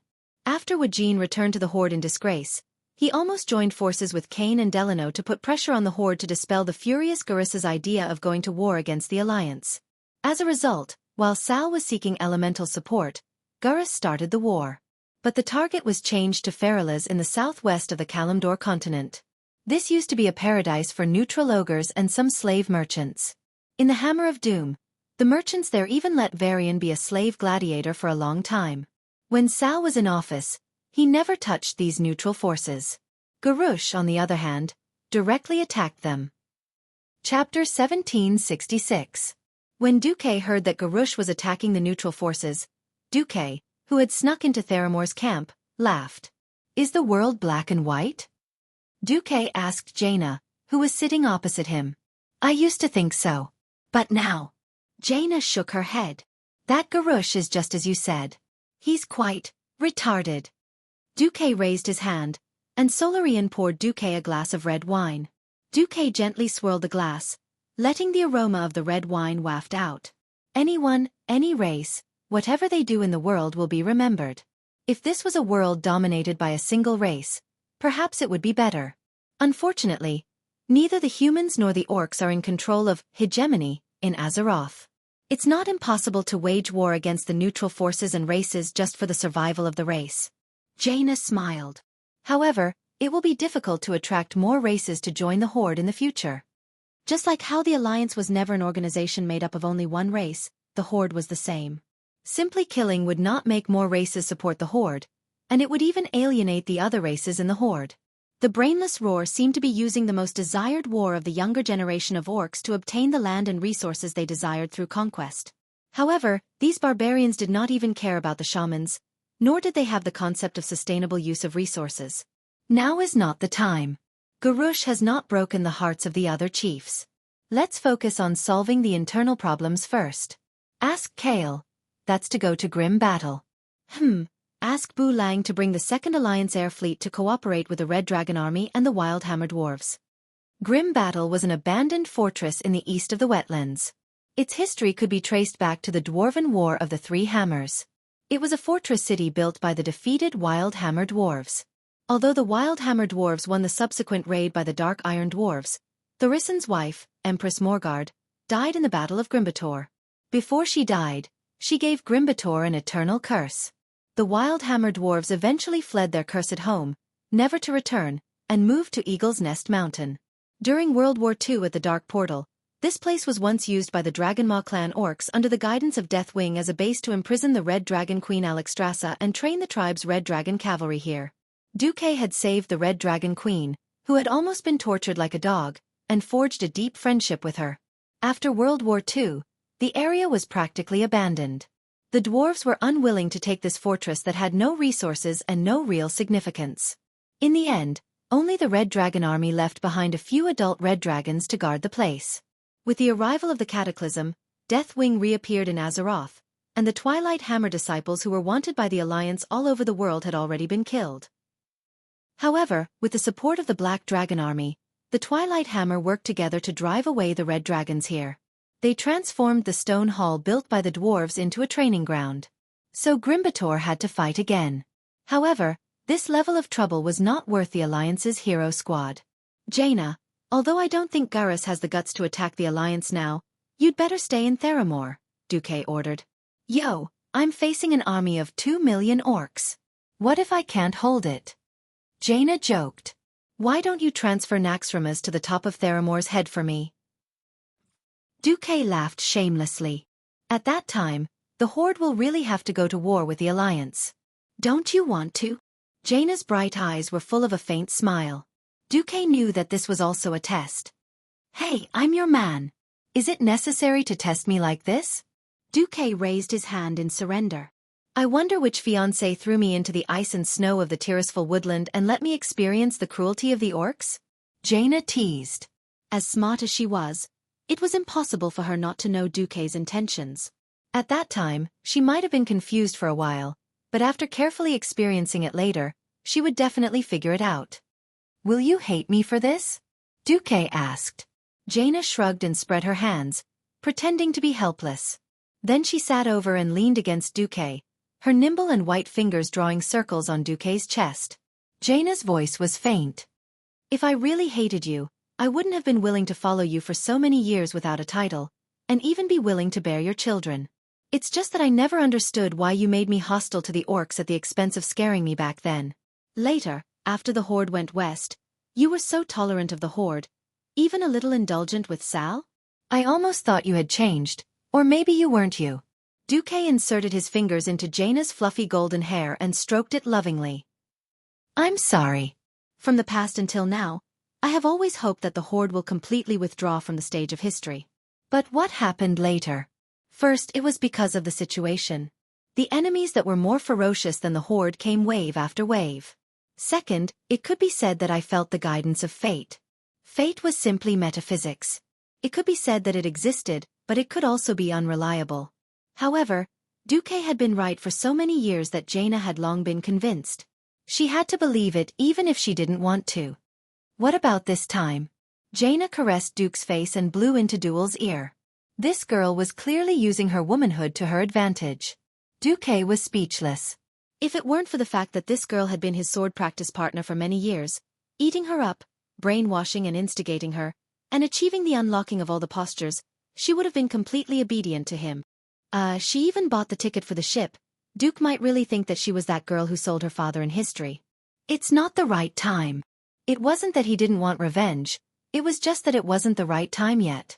Jaina was exceptionally intelligent and understood immediately. Hey, since it's not the right time, why did you still want me to come to the front lines? What if I can't escape? Jaina started to act spoiled. Xueqi. Completely helpless, he could only smile bitterly as he took out a seemingly perfect gem and gave it to Jaina. Wow! It's so beautiful. The energy of this thing? No wonder Jaina was so shocked. This thing looked perfect at first, like the eyeball of a blue dragon. As a radiant moon mage, Jaina immediately sensed the terrifying energy contained within it as soon as she touched it, as well as the astonishing Titan runic magic formation. This is... you can call it mass-produced focusing rainbow. Focusing rainbow? Mass-produced? What the hell was this? Chapter 1767. Focusing Rainbow. As the most powerful arcane energy in Azeroth, the Titans gave the Blue Dragons a magical artifact to control magic. It helped Maligos the Hairweaver manage the magic of Azeroth. If necessary, it could even absorb the arcane energy of the entire Azeroth, but this would make it extremely unstable. Once it exploded, It would be enough to blow up the entire Azeroth into a second Outland. In the original history, in the next important time node, Pandaria's Mystery, Gurus Hellscream used the Blue Dragon artifact, Focusing Rainbow, to condense a magic bomb, and threw it over to destroy Theramore like a nuclear bomb. In order to save Jaina, Ronan, the exemplary character of human lousy promotion, sacrificed his life. This is one of the greatest crimes of Garrosh in history. And because Theramore, which had been operating for decades, was destroyed, Jaina's hair turned white overnight, and she became an extremely extreme, almost crazy person. She was blinded by hatred and became unable to see the general situation. Even when she returned to the Dalajan Kirin Tor assembly, she tried her best to advocate ignoring foreign enemies and directly declaring war on the Horde. She was just short of being further corrupted in the game and then being pushed down as a boss in a dungeon. However, in this life, Gurus still wanted to play with the nuclear bomb, Focusing Rainbow? He had to ask Duque first. This is a mass-produced version of Focusing Rainbow. It's a bit like a small magic net and can absorb all arcane energy within a 30-mile radius. You can set the time when it releases the energy again. That is, when you throw it out, it will explode in about a few seconds, Duque said seriously. Power? If it's just this operation, it can probably flatten 1/10 of Theramore. When Duque said this, Jaina's expression suddenly changed. Theramore was quite huge. After 11 years of construction with the full support of the Alliance, Theramore was a full 10 kilometers long and wide, which was 100 square kilometers. Blowing up 10 square kilometers at once was definitely more powerful than all the cannons of today, and even the main magic cannons of the Dalajan. Jaina noticed the other meaning in Duque's words. Then, what about the other operation? Connect to the magic net and draw in a large amount of arcane energy for a short period of time. In theory, it can cause an even more powerful explosion, but the duration of the explosion will become uncontrollable, and it will cause part of the weave to collapse. Duque shrugged. Unless you're planning to die with your enemy, please don't play this game. You're not immortal. When Jaina heard the first half of Duque's sentence, she was so scared that her face turned pale. However, she soon felt Duque's concern and deep love. With this, even if Gurus brought his entire tribe to Dustwallow Swamp, he still wouldn't be able to take down Theramore. No, it should be said that even if they succeeded, they would vomit 18 liters of blood. Woo-woo. Master, your disciple is becoming more and more fond of you. What should we do? After saying that, Jaina immediately offered artificial respiration. Duque accepted it calmly and handed the mass-produced Focusing Rainbow to Jaina. This thing is for you to protect yourself. Although it can be mass-produced, it's best not to use it. After all, the material of this thing was too bad. Anyway, you know it's related to the blue dragon's body. Jaina stuck out her tongue. Was this considered as no trade, no killing? After making arrangements with Jaina, Duque passed through the portal and went directly to Dawn Island in the middle of Lord Emir Lake. As soon as he stepped out of the portal, Duque saw that Vasht was already in the form of a Naga, waiting respectfully with a group of subordinates. On the shore, there was the giant water elemental Lord Unstable Hydus, the male Naga Deepwater Lord Karathres, and the deep-sea giant Marogr Tidewalker. In the deep water a little further from the shore, there was the huge island-like fish-shaped monster Jisra with most of its body exposed. They were all the bosses in Draenor's Serpent Temple back then. Now that their fate had changed, they had followed Vasht and become the vassal forces of the Alliance. Looking out, the elite Naga guards and Naga priests were lined up densely in the distance. Further away, there were countless Murlocs. These guys who used to quarrel all day, were all quietly crawling in front of Duque. Sometimes, Duque couldn't help but sigh that fate made fools of people. However, it was because of Duque's constant stirring up trouble that those forces that were originally destroyed and the bosses that were destined to step into death were all pulled back to become his subordinates. This was why the Alliance was strong and prosperous today. In the future, when fighting against the Burning Legion that came again, they would have more confidence. Duque took a deep breath. Although he was already a demigod, and breathing was just an action that could not be done, he always retained the habits of being a human. Duque believed that only humans were the true saviors of this world. He spat out the foul air in his lungs and said loudly, "Everyone from the Storm Naga, I have saved you from death. I have given you a future and hope. But this is not without conditions. I think you know what I am here to do today?" The Deepwater Lord Karathres took the lead, knelt on one knee and shouted, I am willing to die for Master Duke Marcus. All the lords, all the elites, and thousands of aquatic powerhouses knelt down in unison. I am willing to die for Master Duke Marcus. Death was not just a simple fanaticism. In a sense, this was a more transcendent existence, a more ideal destination. Every single one of them had personally witnessed how the dead humans and powerful creatures had fused with the weave and become immortal existences. For example, the frost dragon Saffron, the Archbishop of Holy Light Alonso's Fail. Mortals and things would eventually die or decay. Being loyal to their own demigod Vashj and Vashj's master, Duque, was the true way of kings. Therefore, the loyalty of these aquatic powerhouses who had changed their name to Storm Naga was not false. Seeing the fanaticism in these guys' eyes, Duque was quite satisfied. Very good. Now the world has changed. The water elemental plane is the plane closest to Azeroth. I can feel that the water elemental Lord Tidehunter Neptulin did not personally participate in this world-destroying operation. He is destined to be a thorn in Netherio's side. Perhaps he will be in big trouble. Perhaps he wants to remain neutral, or he is purely acting according to circumstances. At this point, Duque paused, then continued. The Alliance needs to unite more powerhouses to fight against evil. What you have to do is to persuade him. Use words or force to persuade him to join this war against Netherio. Suddenly the unstable Hedis asked in a muffled voice. What if he refuses?